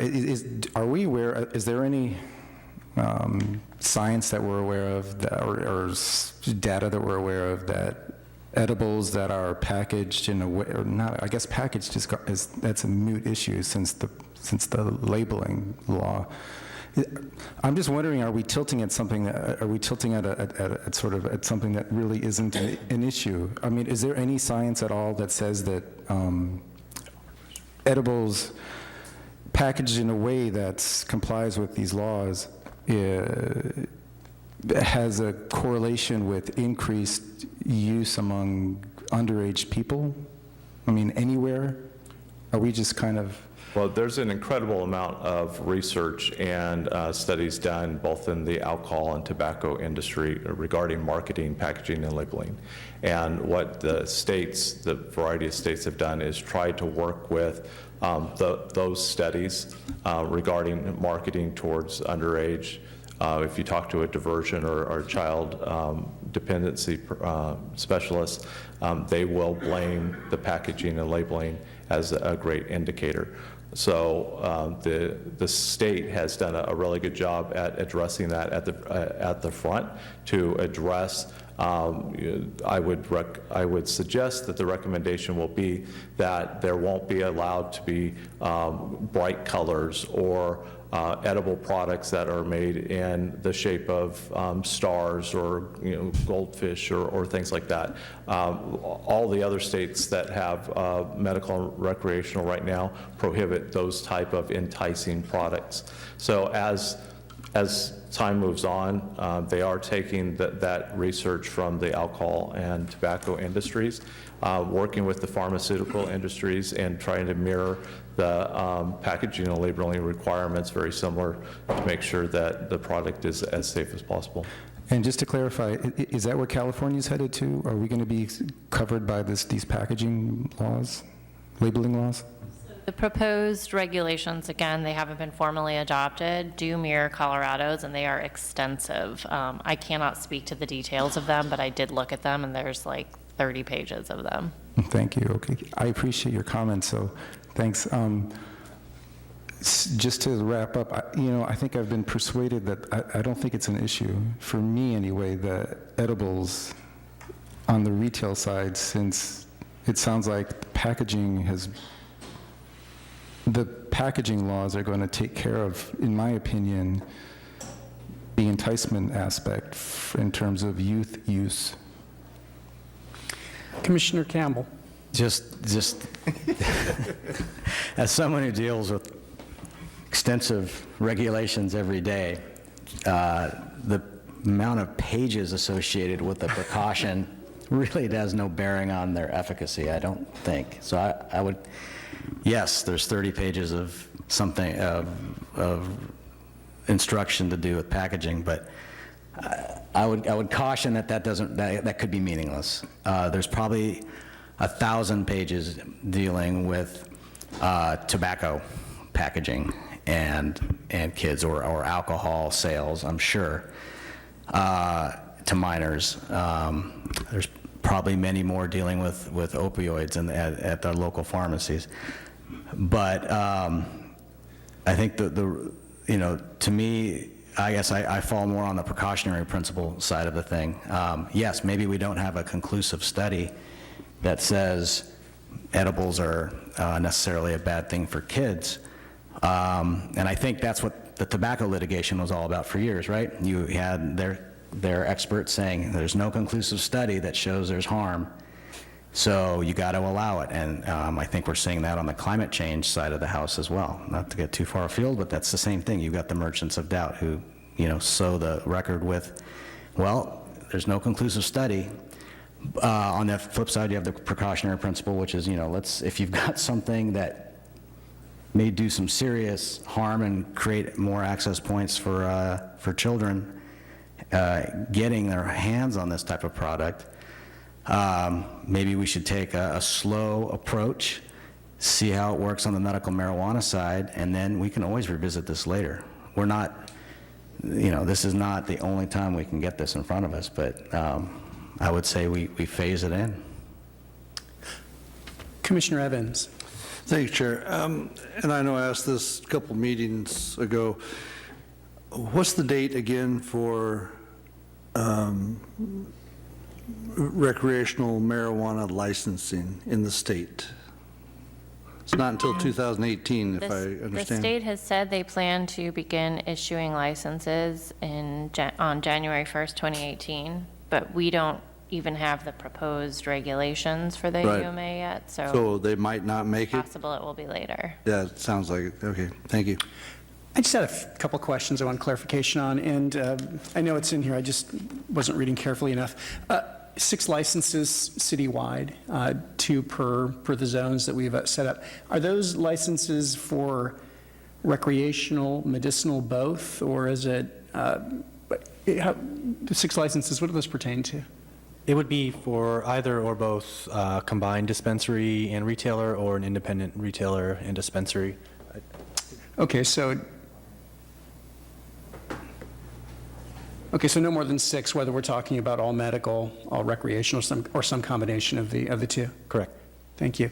And just not to make things any more complicated than they already are, we were talking about buffers, and I've been somewhat moved and compelled by what some of the people had to say about medical dispensaries in particular, and wondering about whether or not we could develop, even as between medical dispensaries and recreational, different buffers perhaps, and maybe different kinds of, candidly, I've lived in the city a long time, and I actually go running down Palmetto with some regularity. I didn't actually realize there were any dispensaries there in my wanderings. I frankly wasn't aware of the existence of a lot of these dispensaries, whether there's 3, 5, or 7, and I get out and about a little. So people are doing a pretty good job of staying under the radar, and if it continued to be the case, I don't see, certainly with respect to medicinal dispensaries, as big an impact or as big a concern that I'd have anyway with respect to buffering. Could we have differing buffers depending on the kind of operation we were talking about? Yeah, I don't see why not. I think it would require adding another type of marijuana operation. Right now, we've proposed 3 different types of marijuana operations, and this would probably create a 4th. Okay, thank you. Commissioner Evans? Thank you, Chair. I hate to keep coming back to the same thing. Okay, we're talking about medicinal and recreational, correct? But yet we can't, through state law, and they probably won't even make the time themselves, have anything in place, legalize any licensing until January of 18 or later, correct? Correct. Personally, I think we should can that part and look for the moment, because who knows what's going to happen by January of 18 or later. I think that staff, you guys did an excellent job on this. I really do believe that, and as you always do. But there are so many variables and so many different questions, and this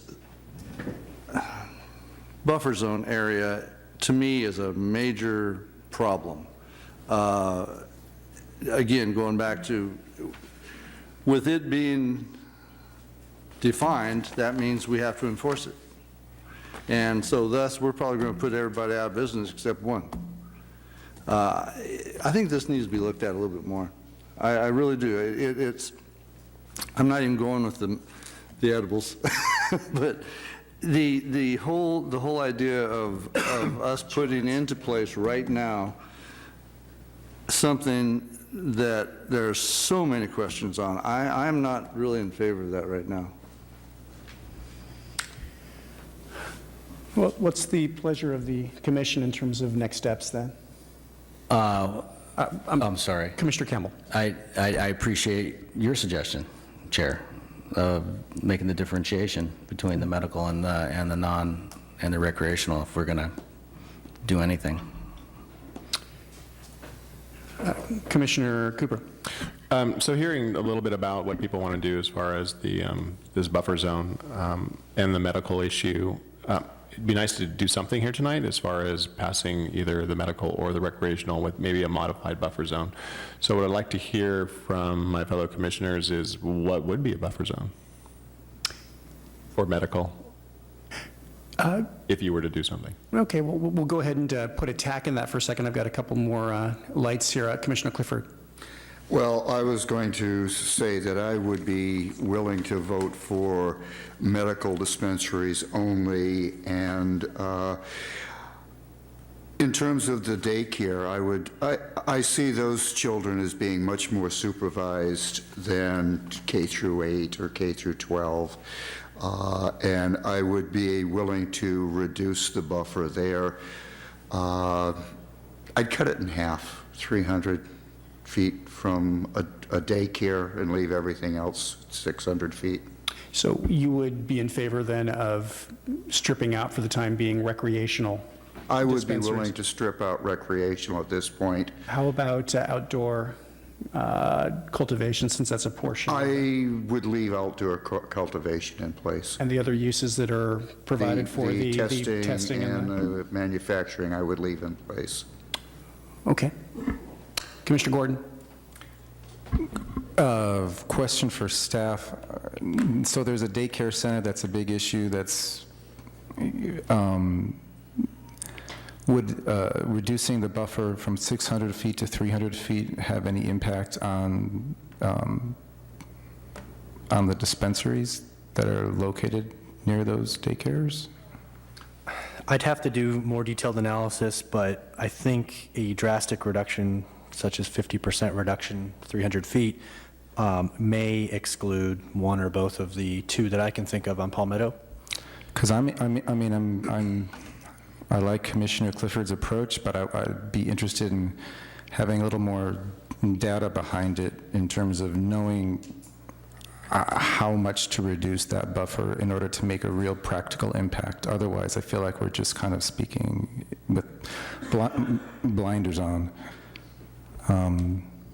But I like the spirit of that particular aspect of it. I still think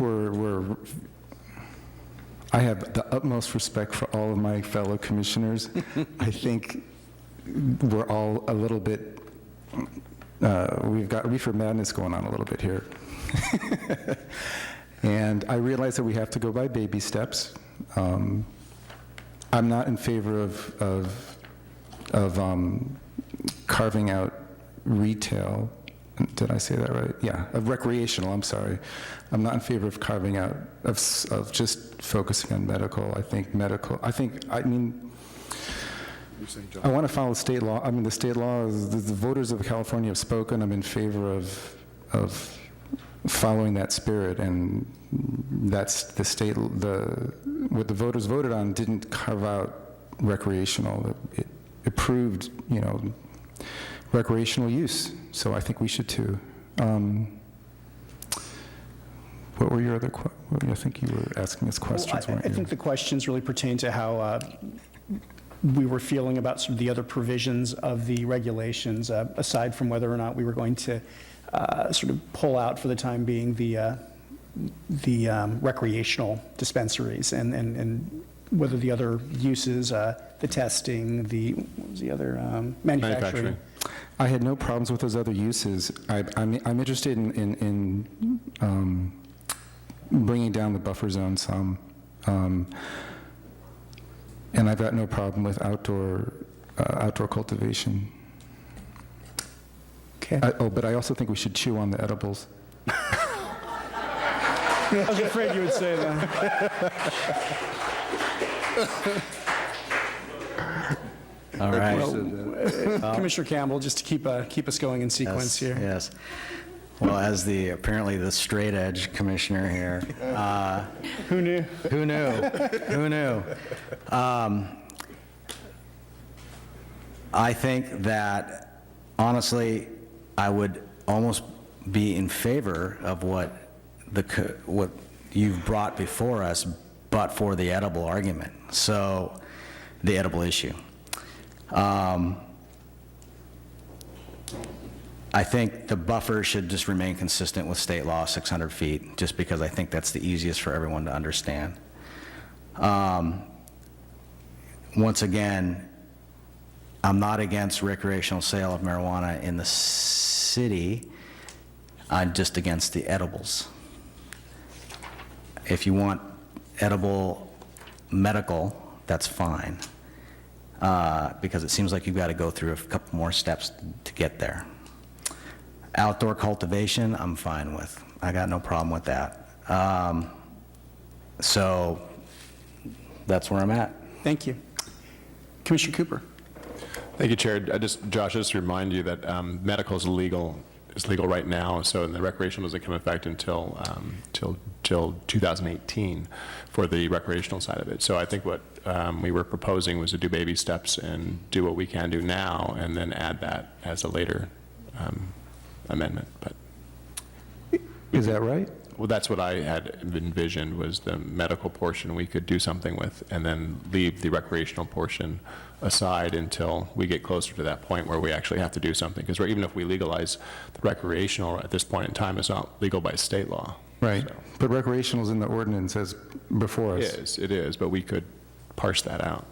And just to, through the chair, I just wanted to clarify that part of the reason why staff has brought this before you now for recommendation is because if the city council would like to put to the voters an excise tax, they need to do that by, the second reading of an ordinance needs to be in August?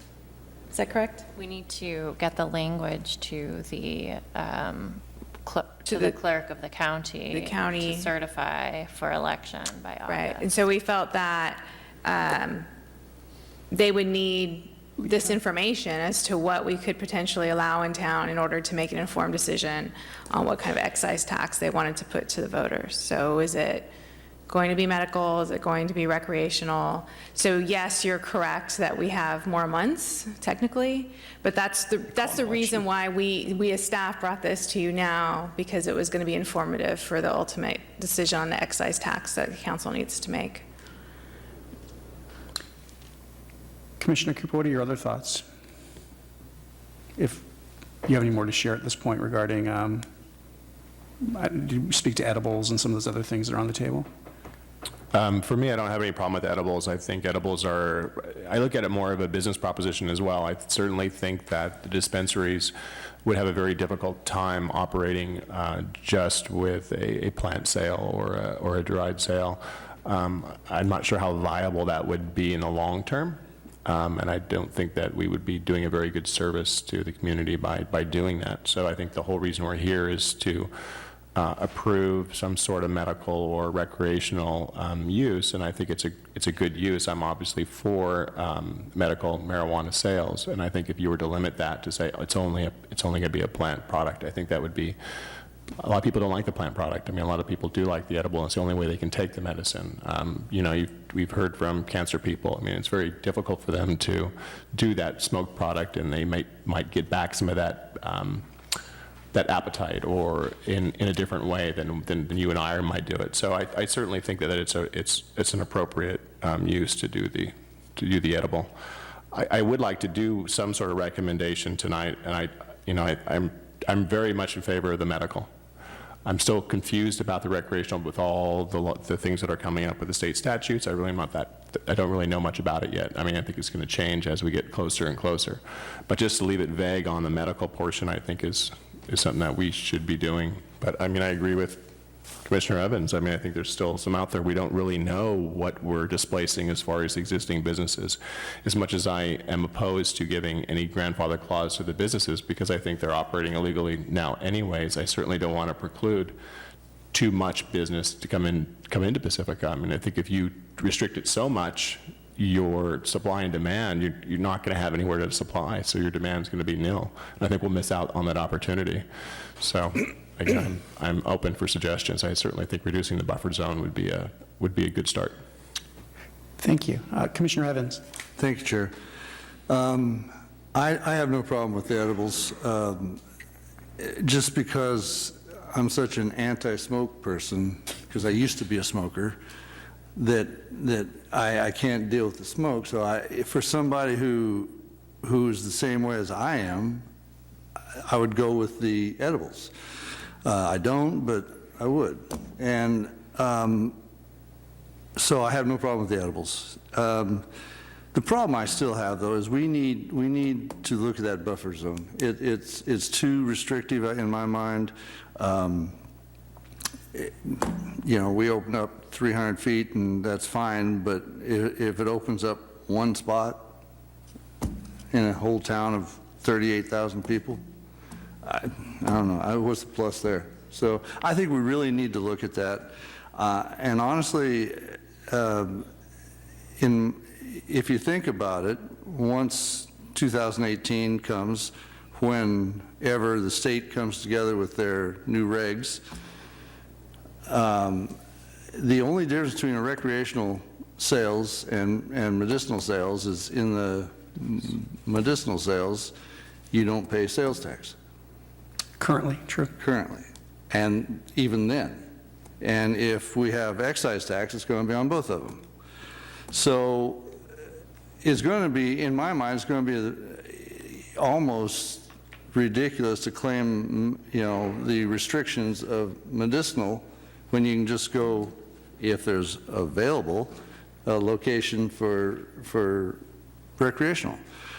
But again, that's down the road some ways, and the state doesn't even know what they're doing with it yet. So I'm really not, and I know this is my last night, but I'm really not in favor of voting for this at all tonight, and I'm sorry, staff, but it's just my thought that we need to look at this further. Thank you. I think I'm falling into Commissioner Clifford's and maybe Commissioner Cooper's, well, maybe everybody's camp to some extent. I do, in my mind, feel like it would be good to do something, particularly with respect to the medicinal. I mean, I feel pretty confident and comfortable, and I think that having heard from the public about sort of the need the felt need that kind of business fills, my own thinking with respect to medicinal for a moment is that maybe the buffers are too significant. I think that we probably should keep a very significant buffer for schools, particularly to the extent we're talking about high schools and K-8. And maybe the 600 feet is the right buffer for that. Maybe what we ought to consider is with respect to youth centers and daycare centers, whether or not maybe in the case at least of medicinal dispensaries, that be something that's considered in the use permit process rather than having a hard buffer at all. It's just a factor that would be considered in connection with whether or not a use permit would be granted. So that would be discretionary with respect to the commission to consider in the context of any particular location and any particular business, so that we could consider it on a case-by-case basis. That's what I think I'd be comfortable with respect to a medicinal dispensary. I frankly think the way things are drafted for commercial, well, they're all commercial, but recreational dispensaries, I think what we have is, and what staff has put together, I'm pretty comfortable with. And frankly, I wouldn't mind going forward with that. The edibles issue, I think in the context of medicinal use, I think it's very appropriate that edibles be allowed. I sort of am going back and forth with respect to recreational. I can certainly see some concerns, and I think Commissioner Campbell's raised some very valid ones. So that's where I'm sitting right now. Chair, if I could please just seek a point of clarification. So this discussion related to edibles seems to be focused on the dispensary and retail outlet and to the end user. We just want to confirm there's no desire among the commission to change the proposed regulations related to edible manufacturing? I don't think that was anything the commission was saying. Is that I don't have true? any issue. I don't have any issue with that. Yeah, I didn't think so and didn't hear it, but just wanted to make sure. Thanks for clarifying. So if I could, through the chair, so this was anticipated. So we do have, before we start to impact the council schedule, we do have another kind of meeting that we've built in. So we could come back to you with a revision.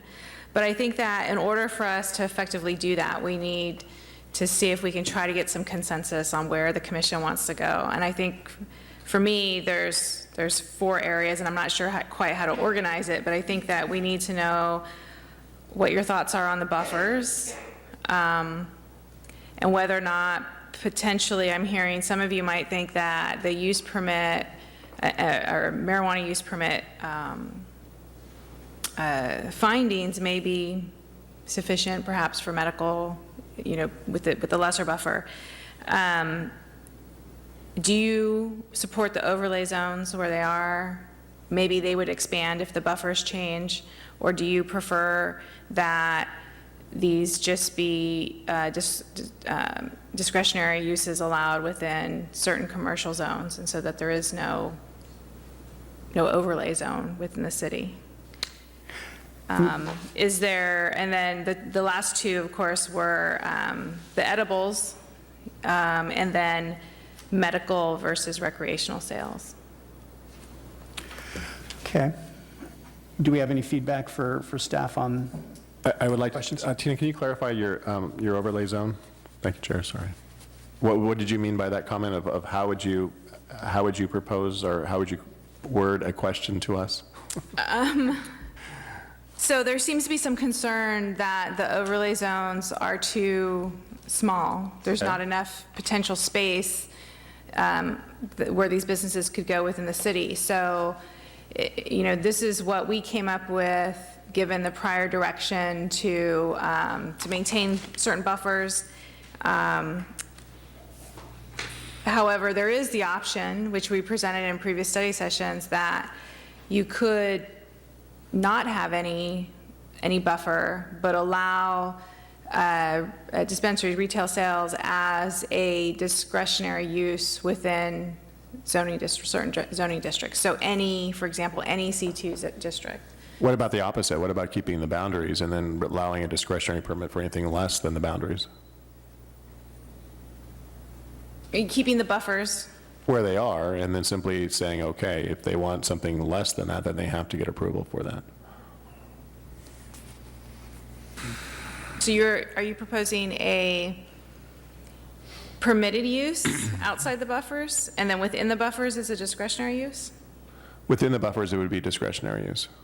So you put the buffers out there at 600 feet, and someone could come to us and say, hey, you know what, I want to do this, and we would then look at it on an individual basis and say, okay, I agree with you, or hey, I don't agree with you. Right, I understand that, but I want to clarify, outside the buffer, is abuse Yes. permitted?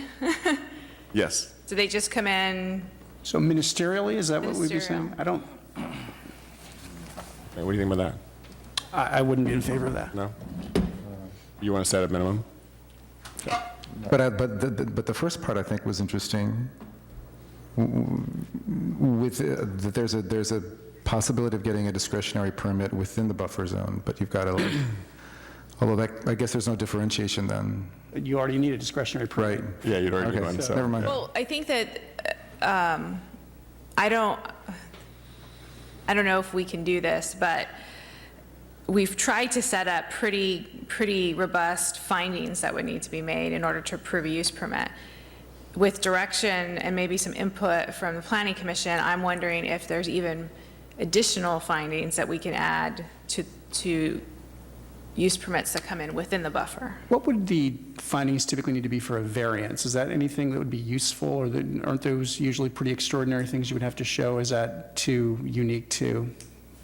I'm not sure it would fit. I think the variance is looking at things like topographical issues or other issues unique to a particular parcel, as opposed to uses surrounding the particular site. I see.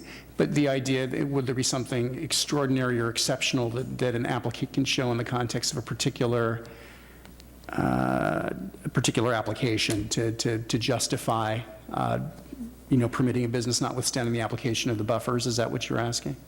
I mean, for what it's worth, in my opinion, I feel like no buffer I may have a concern with, but I mean, the 600 feet is something we were working off of because it was the baseline in state law. I feel like the findings are robust in that, something nearer than 600 feet would still be adequately addressed with these findings. The commission would have discretion when making the findings for any particular application. So, What would the buffer look like if it was only schools and you took out the other uses that we're actually buffering right now? So I'm not, it would be certainly a lesser area, but I'm not sure, and the city attorney can comment, whether we could eliminate a buffer entirely for any of those three identified categories. But we could make them 1 foot, for example, as ludicrous as that may sound, but having no buffer, I'm not sure is an option for us. I see. So I have a question then. So let's just say we would eliminate, let's say we put 1 foot for the other uses besides K-12. It seems like there's enough regulation in here when someone applies for it, and let's just say someone came in and they had a daycare center that was within 3 feet of that buffer zone. They come up and they complain. We we assess their permit and we say, well, wait a minute, that doesn't really make sense. You have 3 daycare centers on each side, and for this particular use, I don't think it's appropriate. We have the authority at that point in time to say, no, I don't think it belongs here. That's correct, right? Provided you can point to evidence that has led you to that conclusion, what particular impacts you're anticipating from this use, the types of activity typically generated by dispensaries or retailers. It can't just be arbitrary. No, it would be arbitrary, but if I look in the provisions here, that gives, there's some pretty loose language in here as far as findings to say, hey, this is not this might, a likelihood or potentially might impact. I mean, there is some pretty loose language in this. Agreed, as long as you can point to some particular impact or impacts, and it's, again, it has some evidence for your determination. Okay. I'm not suggesting that's 1 foot, I was just saying, for example. I mean, one idea would be to, you could keep the buffer zones and still have discretionary permits, but maybe what if you had a presumption of, if it was within the buffer zone, there was like a heavier burden that you had to show somehow. In law, that happens all the time where you've got like a presumption that's built in. So I think, And just one more thing, I'm ready to go to do away with the overlay zones. I feel like they're way too restrictive, personally. The buffers to me would be enough. Along with, I think there should be I'd love to build in some flexibility where, for whatever reason, maybe we never let a dispensary into one of these buffer areas, but maybe there's a reason too, and why not give us the flexibility to make that call?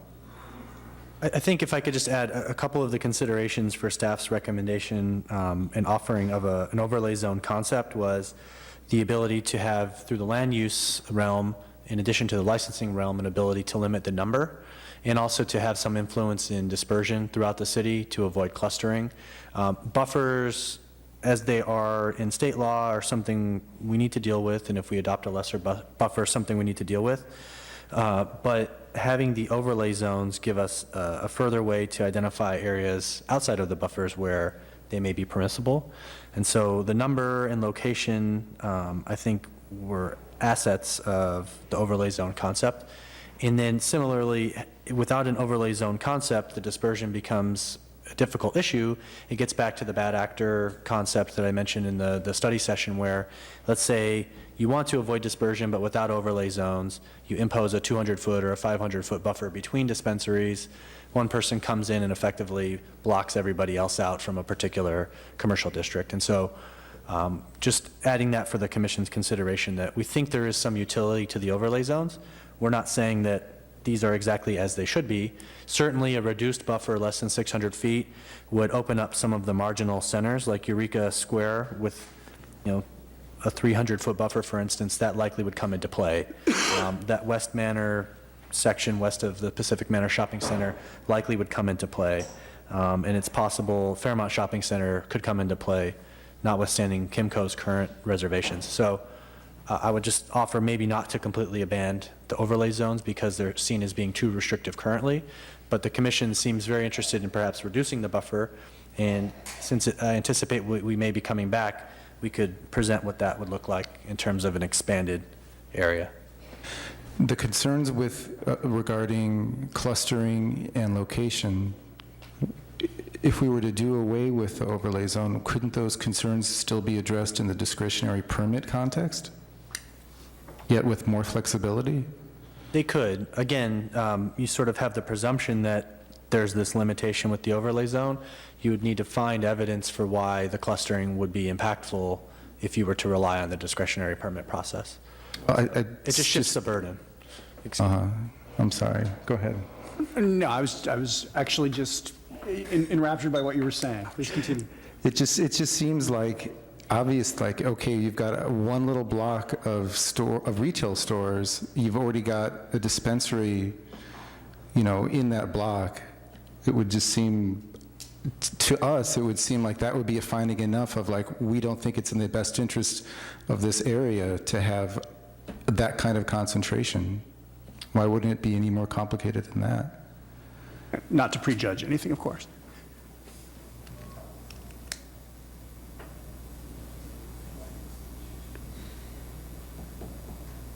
So I think that Christian actually articulated the standard quite well, where a legislative body applies a discretionary finding in the issuance of a land use permit.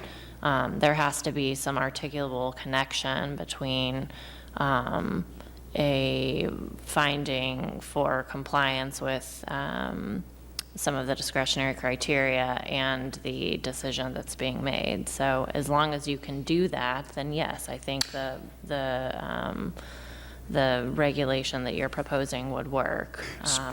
And ordinarily, it could be something like impacts from traffic or parking or increased sort of People milling about on the sidewalk, waiting to get in because of access controls, and it's been observed in this community or in similar communities, and you can point to something real and rational and factual, then yes. But simply, I feel like one is enough and two is too many. I wouldn't feel comfortable relying on that for a basis to deny it. Well, for example, good planning. I mean, you don't want to have like a couple liquor stores right next to each other on the same block, right? No, but I think those typically... Probably police would have, the police department would probably have some statistics on, well, clustering that kind of store doesn't have desirable effects on a neighborhood, right? One of the benefits of relying on criteria that are take away some of the discretion is a uniform application of the criteria and findings necessary for issuance of a permit. I think there's more likelihood for variable application of some of the criteria where permits are evaluated on a one-off situation without strict criteria that the Planning Commission and City Council can rely upon. With all due respect, that's the whole point of a discretionary permit, is to trust the commissioners in order to make an educated judgment based on the facts before us, right? Well, yes, but I'm not sure that I totally agree. I mean, the difference between a discretionary and ministerial permit is that the decision-making body is vested with some discretion. That doesn't mean the decision-making body is vested necessarily with discretion on every single point related or every single issue that may arise out of a permit. Right. All I'm saying is I'm just trying to give us as much flexibility as possible. That's all. And I find the overlay zones, look at these little green dots. There's not a lot of area. There's something, I don't know. I have a problem with it. Well, and if your intent is to give the most flexibility possible, then you can accomplish that by doing away with some of those findings. But I think staff is potentially recommending not to do away with all of them. Commissioner Clifford. I think before we decide whether or not we should get away from the overlays and just go with the discretionary, is to first see what things look like once we've reduced buffers, if we're going to do that. Then we could see what the overlays actually look like then.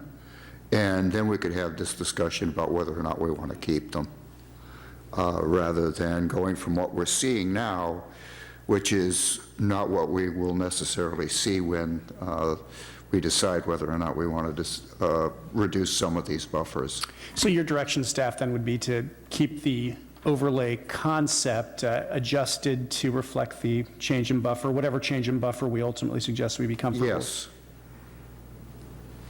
Okay. Commissioner Campbell.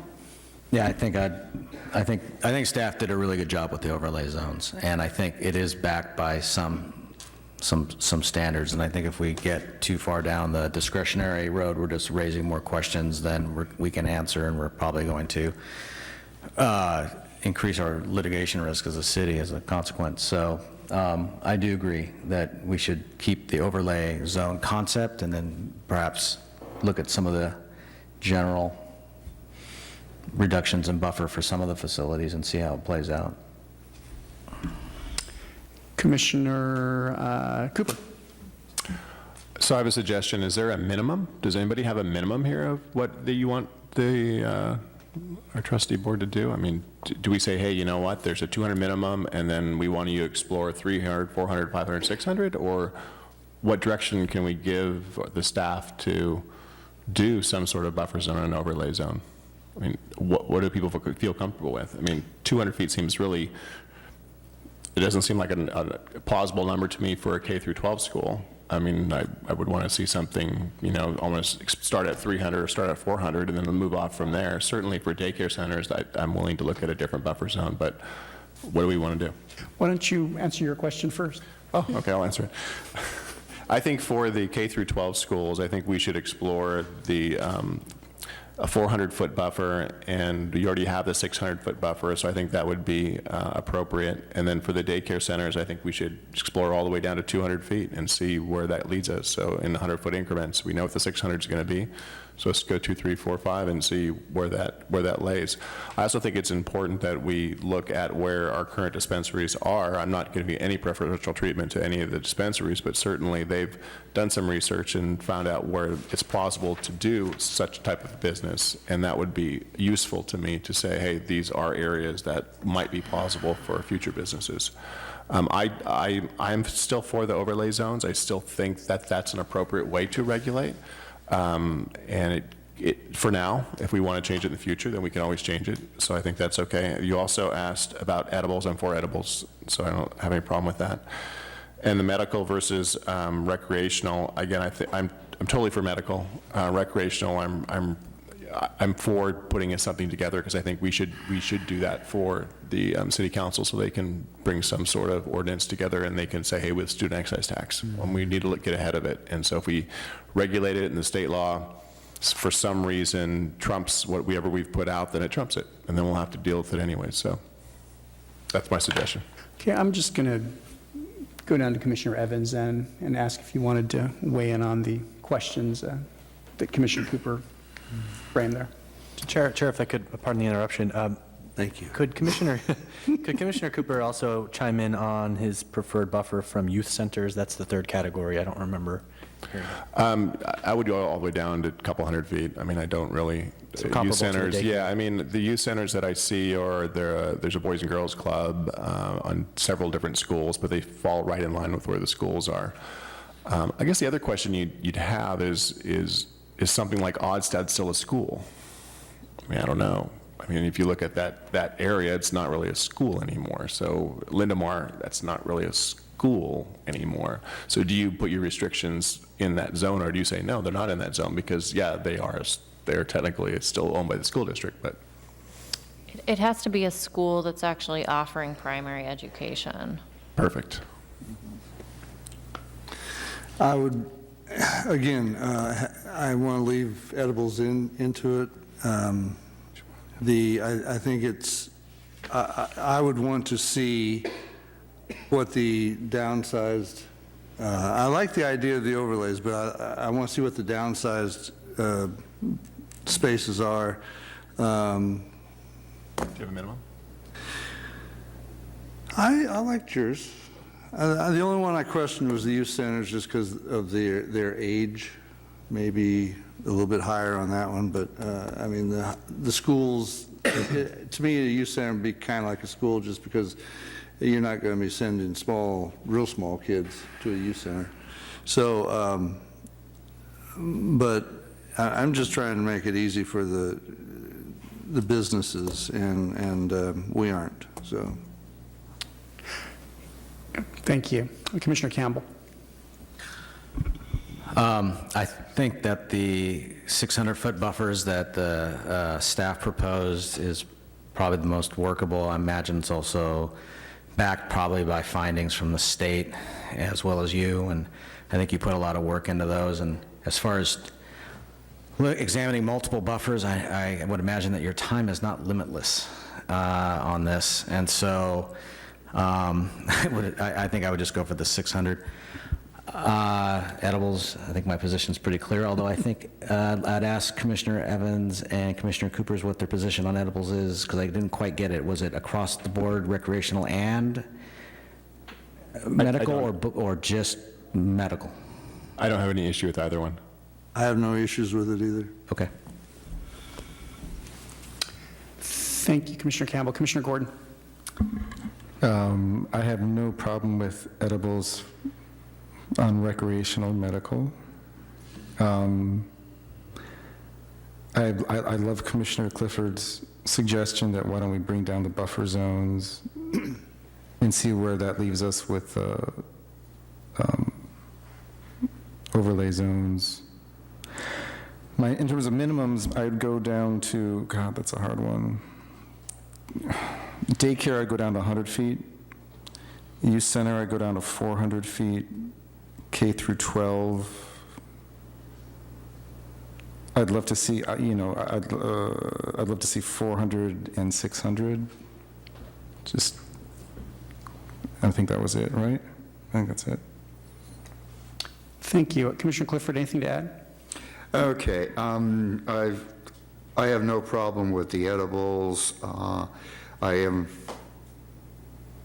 as I stated, I'm a little concerned about the legal ramifications of the recreational on the federal level. In terms of the buffers, I'd like to see the K through 12 stay at 600. The daycare, I could see it going down to 250. But the youth centers, I would again like to see it back up at 600. And it's just, it's the coming and goings of children in an age group that might be more interested in the recreational aspects of marijuana and being exposed to it. Both the K through 12 and the youth centers have that freedom to move about that daycares don't. Yeah. Thank you. Well, I'm certainly in favor of well, just, I guess maybe I'll start with the buffers. I think the 600 feet is appropriate for schools, youth centers. Although, and certainly with respect to recreational use, those are the buffers I think ought to apply. Frankly, I think we should just keep the 600 feet across the board for recreational. For medicinal, I feel like we probably should keep 600 feet for schools, but I'd be willing to consider minimal, maybe even, minimal or nominal buffers for a medical dispensary. I recognize that would make it probably very difficult to map out and figure out, but I feel that those uses are different and different buffers are appropriate, at least with respect to the non-school, the youth center and the daycare. In terms of the consumables, the edibles, I'm in favor of those with respect to medicinal use, not with respect to recreational, in terms of selling it. So. And then, I'm sorry, I had one final just check-in. Are you okay? How does the commission feel about the number, which was 6, as far as dispensaries? I want to make sure that we have that nailed down before we come back with the revised. Any input? 6 dispensaries or 6 marijuana total businesses? Dispensaries specifically, retail dispensaries. Does not the 6 apply to just any kind of, is it just the recreational? For all retail establishments, we have not differentiated between Okay. medicinal and non-medicinal in the ordinance. So 6 total. I'm good with 6.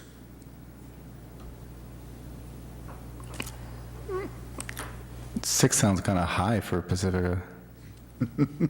Honestly. Is that I know, another, right? is that another pond? Oh, yeah. I was taking a bite again. Another pond. That's fine. That's fine. I just wanted to go back to our prior discussion. I think Commissioner Niblin was the only one who gave different buffers for medical versus recreational. Is that right? Okay. Ha. Anything else? I think 6 is what we discussed at the study session at the last meeting, and I think staff did a good job of supporting that, so I'll go and remain with 6. I'm fine with 6. I'm fine with 6. I think 6 is a little high, but it's certainly something that's been discussed since the joint meeting even, so that's the figure that's been kicked around. You and so- your puns. Thank you. Okay. So I think the motion would be to continue this. What's the date of the next meeting?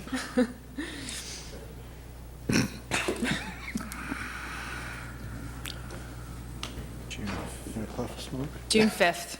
Okay, well, so is there a motion then would be in order to continue this item to our meeting of June 5th? Is there such a motion, Commissioner Campbell? I'll move that we continue this item until the meeting of June 5th. Commissioner Gordon? Second. Okay, let's go ahead and vote then. Okay, unanimously carried. We're going to go ahead and continue this item.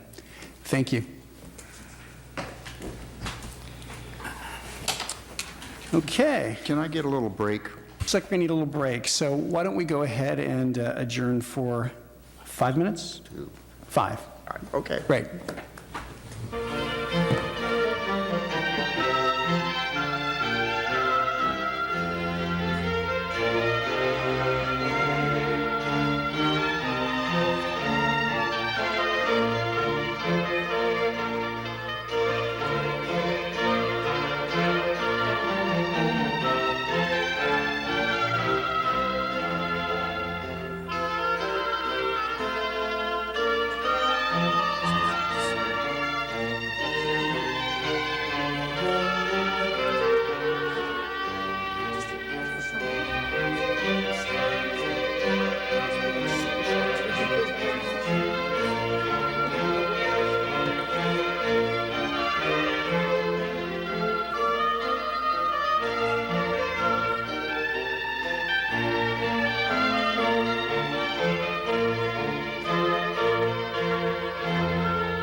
See? You get to do it all over again.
Great. Okay, well, it's 9:36. We're going to go ahead and reconvene. So we've had a break, may have gone a little over 5 minutes, but we're going to go ahead and get back at it.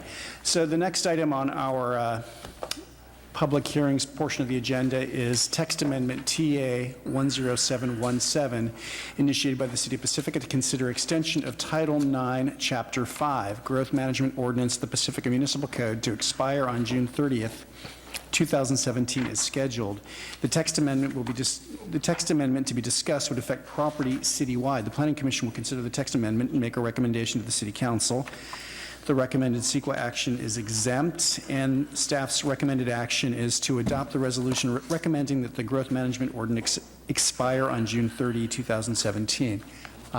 Could I get a staff report? Sure, thank you, Chair, members of the Commission. So as you introduced, consideration, this item is consideration of extension of Title IX, Chapter 5, which is the Growth Management Ordinance. The written staff report recommends that the ordinance be allowed to expire, as it is not currently metering growth due to the slow rate of growth that has occurred within the city in the decades since the initial adoption. And that's explained and detailed in the staff report. Since publication of the report, the Commission and staff received several comments concerned with the continued effectiveness of sections related to rezoning of land zoned agricultural and hillside protection district. These particular sections of the ordinance require a vote of the people to rezone those lands, but also contain separate internal expiration provisions. So staff did not address these provisions in the report before you, as we were advised that these sections expired by their own terms. However, we've had additional discussions, and it was determined that these provisions are indeed still effective. So therefore, with this new direction, staff recognizes that these two provisions, specifically related to the agricultural and hillside preservation districts, may be considered especially important to the Planning Commission. And so before you are two options. And so you can either recommend to the City Council that the ordinance expire, or that the ordinance be extended. You have both options, both resolutions in front of you to make a recommendation to the City Council tonight. Thank you. Any questions, clarifications from commissioners at this point? Commissioner Gordon. Sure, thank you, Chair.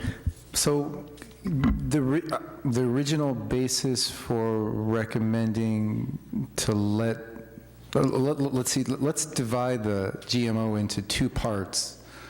The first part, which would require a public vote for the rezoning of HPD and ag. That's part one. And then part two is The allocation process. the allocation. So my understanding was that you were potentially, you could see a basis for letting part two, the allocation, expire because it's not serving a purpose, right? Or what would can you just tell me more about that? Sure. Just in a nutshell, the ordinance stipulates that only so many building permits can be issued each year. And I'll add that single-family homes, for example, are exempted from the ordinance. So that's very common in town, where we see, individual homes being built in Pedro Point, for example, and other areas of town. Those would not be subject to the growth management ordinance. So this, and the ordinance also allows these annual allocations to continue to roll over and accumulate year after year. So because growth has been slower in this town since the ordinance has been adopted, the accumulation has become so great that it's really, there's no kind of metering occurring. It's just that has kind of organically happened here in town. So that part of the ordinance is just not serving its purpose. And does it actually impose a burden on you guys in some way? It does. It's not a significant burden, but we do need to prepare a staff report when there is a proposal for more than a single-family home, for example, the 4 units at 4009 Palmetto. And under the provisions of the ordinance, there's no allocation process. It's just basically an automatic consent calendar item that goes to City Council. So it's not a significant analysis and a lot of staff time, but there is some work that needs to go into it. Mm-hmm. And there isn't before us the ability to let part of it expire and let the part that's not serving any purpose expire, and let the part that the rezoning part, what's the opposite of not expire? Keep it active, keep it effective. Well, we'd have to extend it, right? Extend it, yes. So there's not a possibility of like extending the part that requires a rezoning and let lapse the part that's not serving any real functional purpose? We would need to come back with an amended ordinance.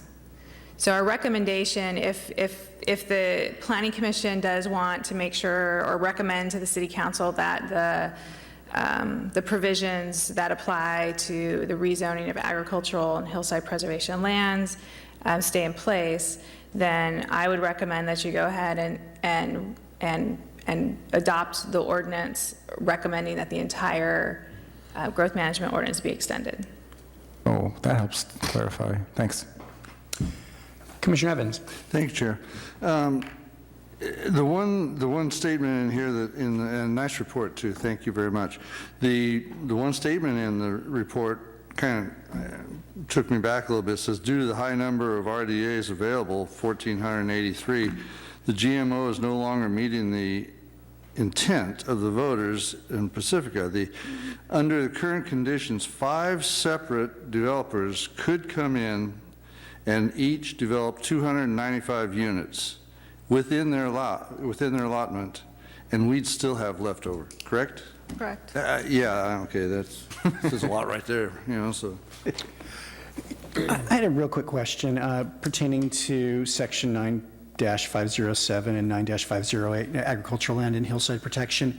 Both of these things would require a vote of the people for certain kinds of rezoning and the like. Was that something that resulted from an original vote, or was that something, so that was actually something the voters of the city themselves voted on? Yes. Okay. Thank you. Any other comments or questions at this point? Commissioner Cooper. Thank you, Chair. Tina, can you explain the Hillside Preservation District rezoning one more time for me? I may be up slow. Well, the hillside district and the agricultural district under this ordinance, if a individual wanted to come in and rezone one of those pieces of property to something other than agricultural, or take away the hillside, which Hillside Preservation District is really an overlay district, and take away that overlay, then this is stating that it would require a public vote to do that. So if a developer, if we let it, let's just say we let it lapse and a developer wants to develop the Hillside Preservation District, then he would not need to go to vote as long as he's within a permit? Right. It would still require the regular review Planning Commission recommendation to City Council, environmental review that any other rezone would require.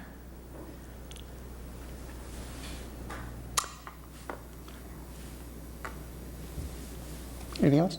All right. Commissioner Clifford. Well, my first question is if we follow staff's recommendation and allow this to expire, do all the bank units expire with it, or are they still carried on the books for a developer to tap into? They wouldn't be necessary.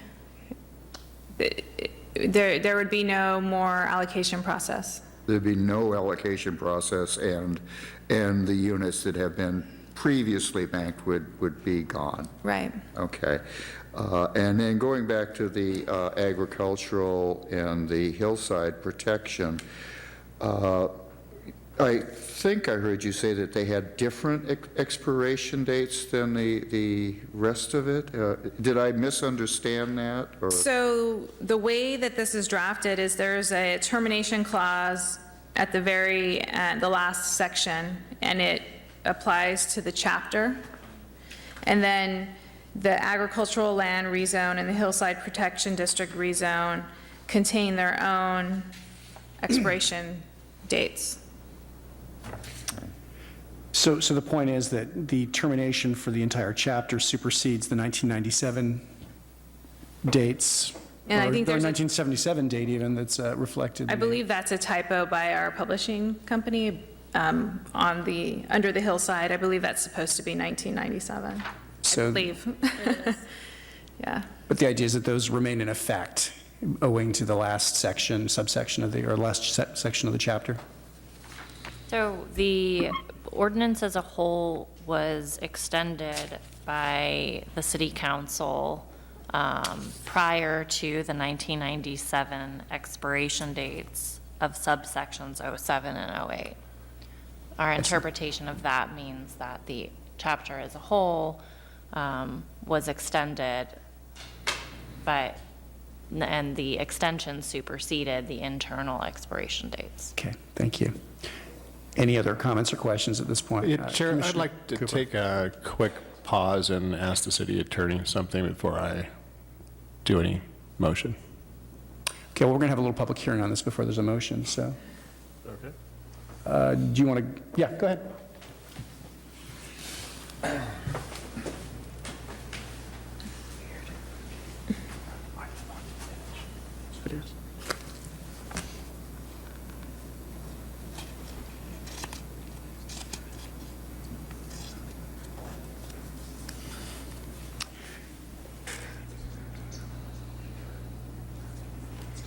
Can you participate?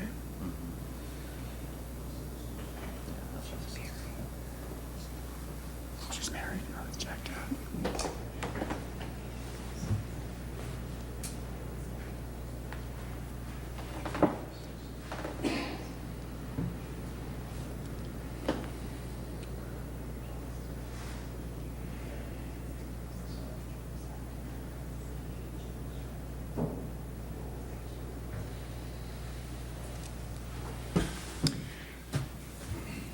Okay, we're okay to proceed? Great. Okay, well, I don't see any more lights at this point, and in deference to the hour, then I'm going to go ahead and open up the public hearing on this item, and I do have some cards. The first speaker is Peter Loeb, and he'll be followed by Sam Casillas.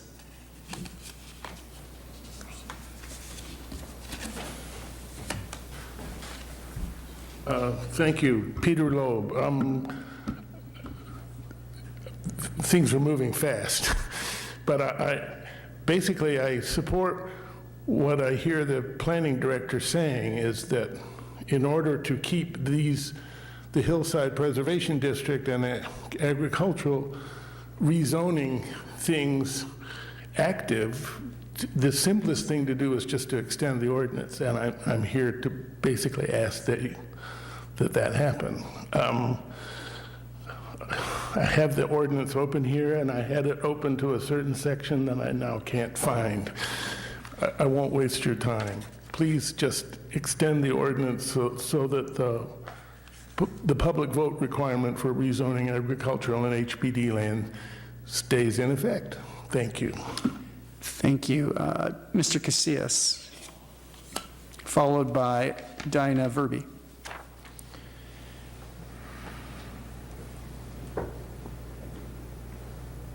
First, Mr. Evans, I just want to thank you for your service, and we're all going to be sad to see you go, so thank you. Thank you, Sam. The one thing that I just want to get across here is that some of our most precious space that we have in this city is our beautiful hillsides, and we do know just in the last 20, 30 years that agricultural land along the coast side has just been devastated by development. We had some visionaries back in the time when this ordinance was put together so that we could really think about what we are trying to accomplish when we take our most precious type of space to think about developing. The public vote that's part of the growth management ordinance is important because it forces us to really think about if we want to make those changes with those type of lands. Whenever I have people that come and visit me out here, they marvel at the fact that everywhere else they go, the hillsides are developed and all you have is mega homes all over their mansions, and that we continue to have such great open space and agriculture up and down Highway 1 in certain sections that is just beautiful and continues to be undisturbed. And in the future, we're going to have to recognize that we do need to keep a lot of this agriculture land open. If you look what happened, especially in just places like Gilroy, where you just had this deep, beautiful soil and all these fields along Highway 1 there, and now that's just massive development along there, you know, with the outlet malls and those things. It's terrible to be doing that to our most precious agricultural land, especially when you consider that California is its breadbasket. Its number one economy is always the backbone of it is agriculture. So we do need to be quite careful with that. So again, I just encourage the Planning Commission to recommend that the ordinance be extended so that we continue to look at this in the sense from, you know, that to have public input and to have a public vote when any of these very precious lands come up for consideration to change into something else. Thank you. Thank you. Dinah Verby, followed by Leo Leon.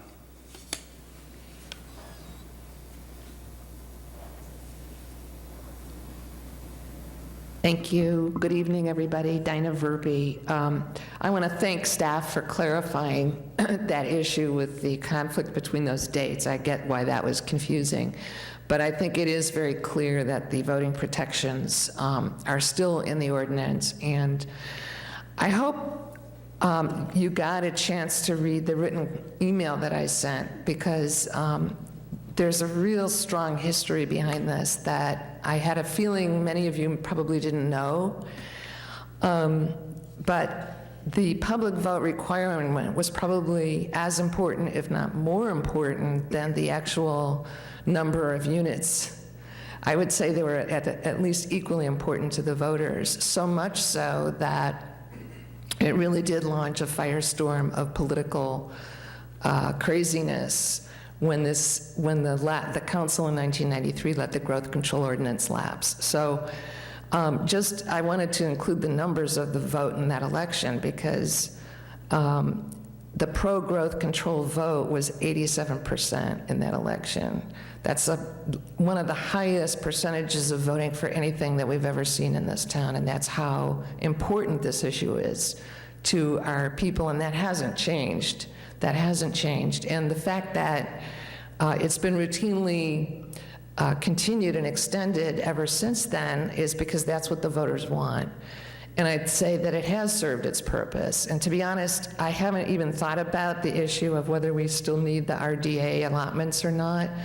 But because of the shortness of time, my suggestion would be that you go ahead and recommend the second alternative and just go ahead and extend it so that it doesn't expire. And then at a more leisurely time, come back and look at amending the ordinance to tweak those RDA numbers. Maybe we don't still need them, maybe we do, but I haven't had time to even think about that. And so I'm just here tonight to say thank you for your time, and please just go ahead and extend it. Thank you. Thank you, Ms. Verby. Mr. Leon, followed by Timothy Cowan. Thank you, Chair, Commission. I'm here also to urge you to extend the alternative attachment B and keep our vote on the agricultural and hillside protection intact. I'd like to see those, instead of going through the renewal every 5 years, just make it permanent.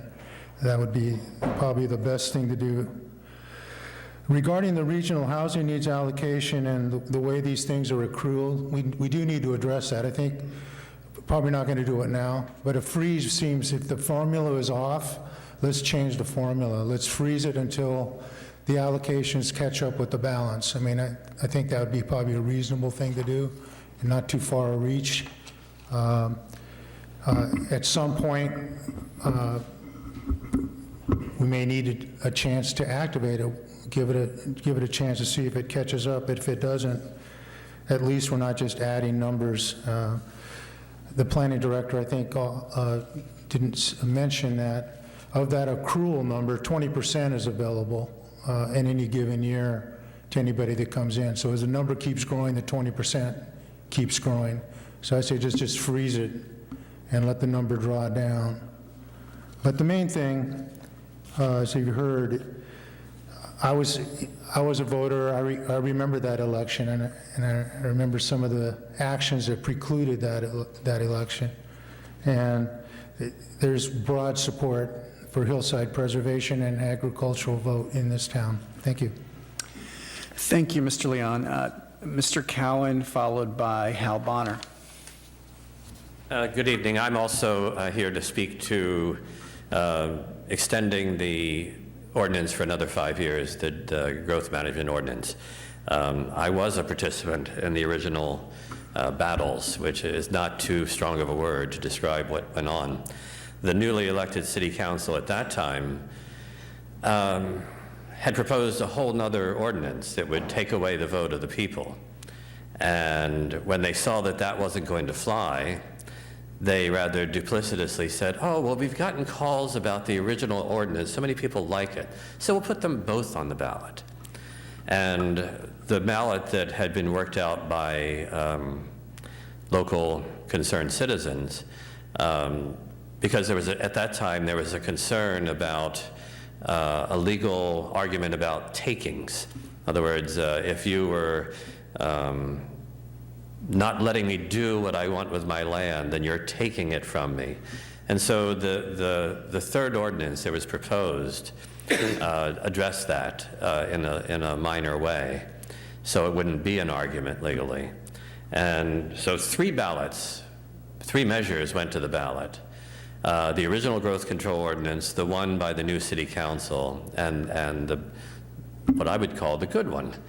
And that's where we ended up with such an overwhelming vote of the people to keep the people's right to vote, especially on the overlay of the hillside preservation and the agricultural lands, because many people have said, comparing a community near us to the north, which we know generated that famous song about little boxes. Nobody wants Pacifica to look like that.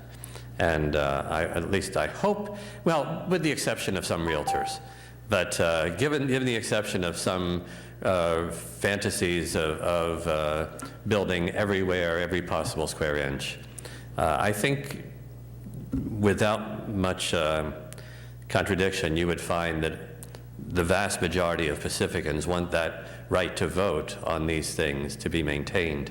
So I would very much want to encourage you to do that and not have us have to go through yet another big community roiling experience, which will happen, believe me, if you don't vote to extend it. Thank you.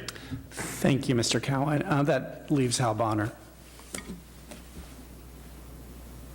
Good evening, commissioners, staff. Yeah, I don't have anything really original to say that you haven't already heard from folks. You've heard a lot of really experienced and wise people recommending that you extend the ordinance. And I agree with them. It's the way it should be. The public in this town cares deeply about their open space. I think you know that already. And these are two key examples of that. So please extend the growth control ordinance. Thank you. Thank you, Mr. Bonner. So I don't have any more cards, and I'm assuming from that fact that everybody who's wanting to speak on this matter has. So I'm going to go ahead and close the public hearing and bring the matter then back to the commission and check out my colleagues. It looks like Commissioner Campbell's got a comment or a discussion. Yeah, I want to thank the speakers for coming tonight. I think that this may be actually one of the more important votes we take this year to extend this this ordinance. I think it really is an ordinance that has kept Pacifica. It's kept the hillsides to some extent preserved, and it's maintained our quality of life here. So I see the problem with the RDAs, and I think that does need to be fixed, but I agree with some of the speakers that we could come back and fix that, but for the moment, extend this ordinance as is. Thank you. Commissioner Gordon. Thank you, Chair. Thanks to the speakers who came out tonight. We live in a really beautiful area. Well, it's the reason why a lot of us live here. We get to benefit from a lot of hard work that went on. Personally, before I moved here, I've only been here since around 2000. So tip of the hat to all those people who work so hard to pass the GMO, and you know, we get to benefit from it. So I'm going to be voting in favor of extending. It sounds like you would rather have us just simply across the board extend rather than like slice and dice. Yes. So that's what I'll be voting in favor of. Thank you. Commissioner Clifford.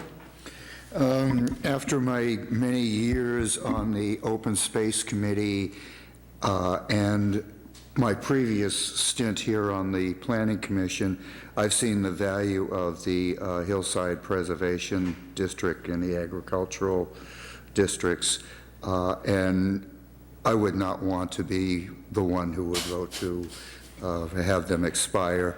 So I'm going to be voting to extend the ordinance. Thank you. Commissioner Evans. Thank you, Chair. And thank you all for coming and sitting through the first discussions. It's a long night. Anyway, I too was on open space before I got on the Plan Commission, and very much see the value in that. The whole idea of I believe that these two items should not be together.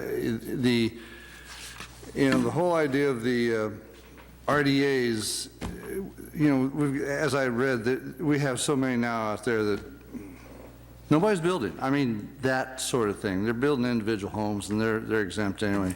So, I'm not too worried about that. At some point, I think we should separate the zoning of that away from that, and then deal with the RDAs.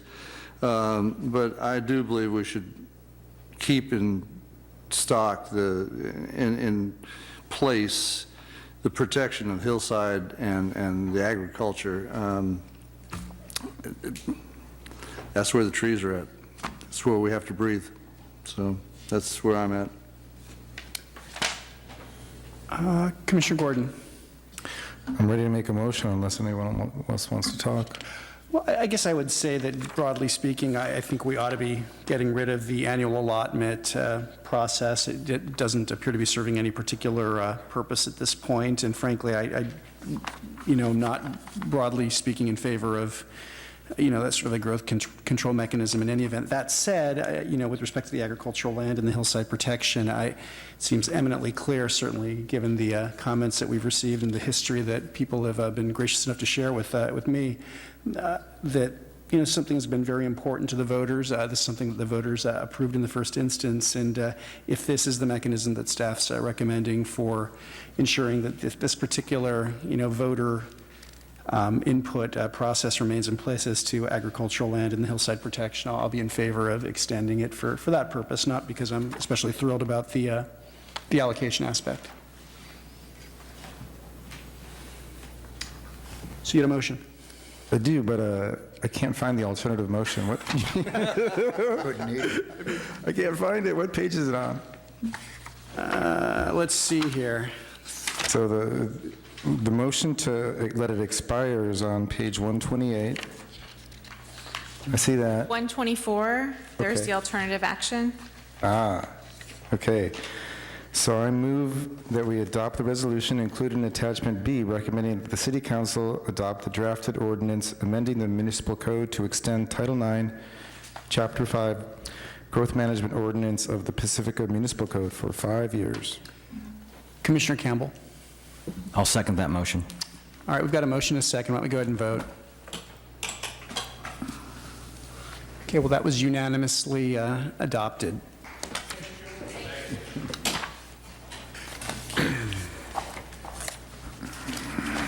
All right, so that will move us on to a consideration item. This is appointment of one planning commissioner to the Library Advisory Committee. The recommended action is to appoint one planning commissioner to the Library Advisory Committee. I'll ask staff for any further comment on this. None further.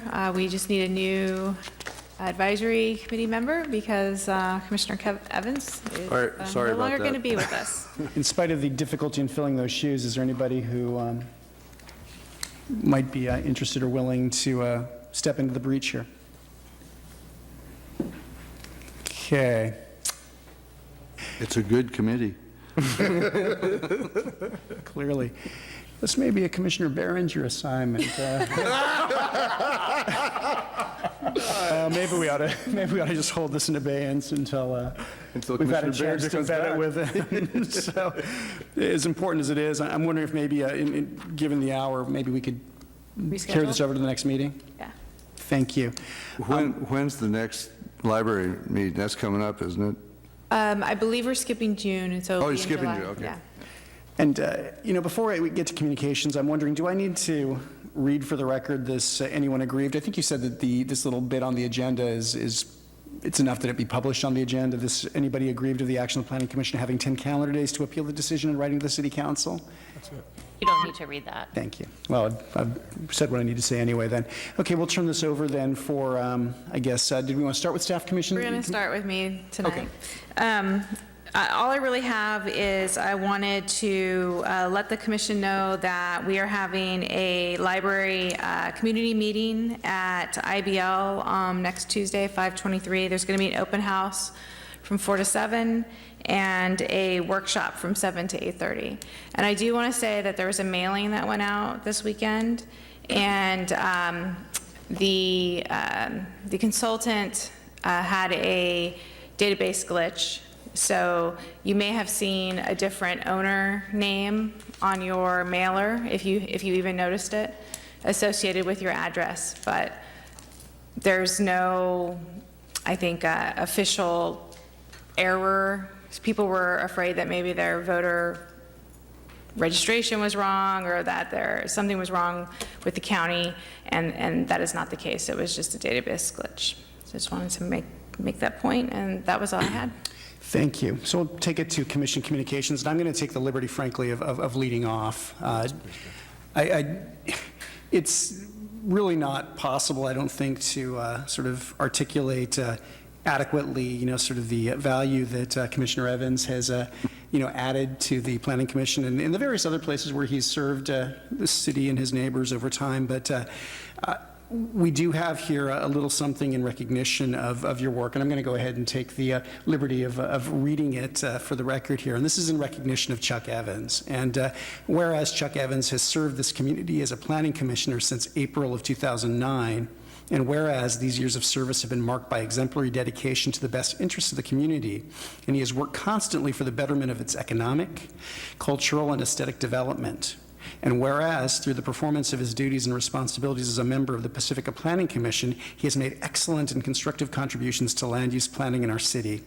And whereas, Chuck Evans has earned the admiration and high regard of city staff, fellow planning commissioners, and community members alike. And whereas Chuck Evans' commitment to this city and the community it serves deserves special recognition and appreciation. Now, therefore, I, John Niblin, Chair of the City of Pacifica Planning Commission, on behalf of the entire commission, express our sincere appreciation and thanks for his distinguished service to the Pacifica community this 15th day of May, 2017. Thank you. And I'd just add that, having served for, I guess, a little over 4 years now, when I came to the Planning Commission, Chuck was the chair, and I just have to say that watching you in action and sort of hearing, your telling of how things are done was really, really, I think, important to me in terms of getting up to speed and getting to know a little bit about how the community functions and certainly how the Planning Commission functions. So I have just the utmost appreciation for the kind of mentoring that you've engaged in with us over the course of the last many years. So wish you much luck in your future endeavors, and again, thanks for all you've done for me personally and for the commission as a whole. Thank you, John. I guess that would take me to Commissioner Cooper. Thank you, Chair. I have two things. I'm going to. During the break, someone approached the bench, and I just wanted to share the information. He shared a card that says "Under Siege: Marijuana in Colorado Schools." Rocky Mountain PBS News, www.rmpbs.org, and wanted to provide the information if anybody wanted to take a look at that. So I just want to share that. Besides that, Chuck, I think that when we first got on the commission, we were very new. We didn't really know what was going on, and I think your guidance has really been crucial for, at least for me, and I'm sure for the fellow commissioners, and guiding us through this process. So your history with this commission and your knowledge has certainly been very inspiring to us. So I wish you the best in the future, and I'm really happy that you're able to get closer to your grandchildren and get down there. So thank you. Thank you, Jeff. And you believed all that, too, right? I did. I'm playing singer. Commissioner Campbell. Well, I've served with you during your entire tenure, every single meeting. Sorry. You guys still talk? And I have to say, these meetings get involved, and sometimes, people get excited, and you're always the calm voice in the room who kind of came in and centered things, and I always really appreciated that. So you are definitely going to be missed, and I really wish you the best on your move down south, and I'm hoping that you're going to have just a wonderful time down there. Thank you. Thank you, Rich, very much. Commissioner Gordon. I'll keep it very short. I would say the city of Pacifica is a better place because of you, and I think it'll be somewhat of a more lonely place without your presence. I've really appreciated you being on the commission for these years, and you bring a real folksy kind of down-home approach that I think, like Commissioner Campbell said, brings some sanity to this, what sometimes feels like a circus. Yeah. So a lot of thanks and best of luck to you down south. Thank you, Josh. Commissioner Clifford. Chuck, I am going to miss you so much. We've been not only fellow commissioners, but we've been friends for years, and I've appreciated both your thoughts here on the commission and just having a beer with you on occasion. So I'm going to miss you, and do enjoy your time down south with your kids and grandkids. Yeah. Thank you, Tom. Commissioner Evans, Chuck, the mic's yours. Well, let me first say, staff, you have always made our job doable. Because without you, we couldn't be here. I mean, there's just no way that we can know. We are the public, and we're supposed to represent the entire town. But with saying that, we aren't masters at what you do. So we rely upon you, and you've done excellent. You've done just absolutely excellent. So I thank you. I'm going to miss you guys. I've seen a lot of staff come and go, and keep up the good work. You guys, you have, I want you, number one, whoever comes in and takes this chair, kick them in right. I mean, put them in where they need to be and help them out, because they're going to need the help. That's the bottom line. I needed help when I got on here. I don't think I said a word first couple meetings. I wanted to catch everything that was going on. So, but thank you one and all, because as I've got to know you, even from Tom to the newest Jack, you each bring something so needed into this commission. We represent, as I said, we represent the town. We're supposed to widely represent the town, and I think we do. But with that being said, I'm so pleased and sometimes shocked that, we have a 7-0 vote. And that says a lot to me. I mean, so it's not 3-4 or whatever it may be. It says a lot. It says we talk about it, we think about what we're looking at, and I've been swayed many times. I come in with a thought after reading all this stuff and listen to somebody tell their thoughts and go, that's right. So you have to keep an open mind on that. And it's been absolutely wonderful. My wife and I moved here 91, first 91, I think, and I love this town. Keep it the same way it is. I know it's been slow growth. I think it's got the same amount of people as it did when I moved in. That might be a problem, but keep up the good work. And I'm really, really going to miss you guys and love you, and just keep up the good work. That's all I can say. Thank you. Thank you for making my job better, and thank you. Thank you, Commissioner Evans. Well, with all that said, and I guess enough couldn't be said about the subject, but we're going to have to stop at this point, I guess. I'd entertain a motion to adjourn.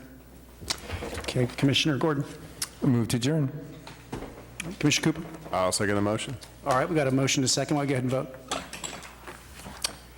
Okay, 6-0. That's it. Good night.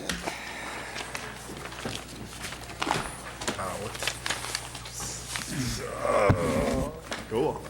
That is cool. This is way to go. Please have beers or anything? You have to go home? No, it's so late. I know. If it didn't.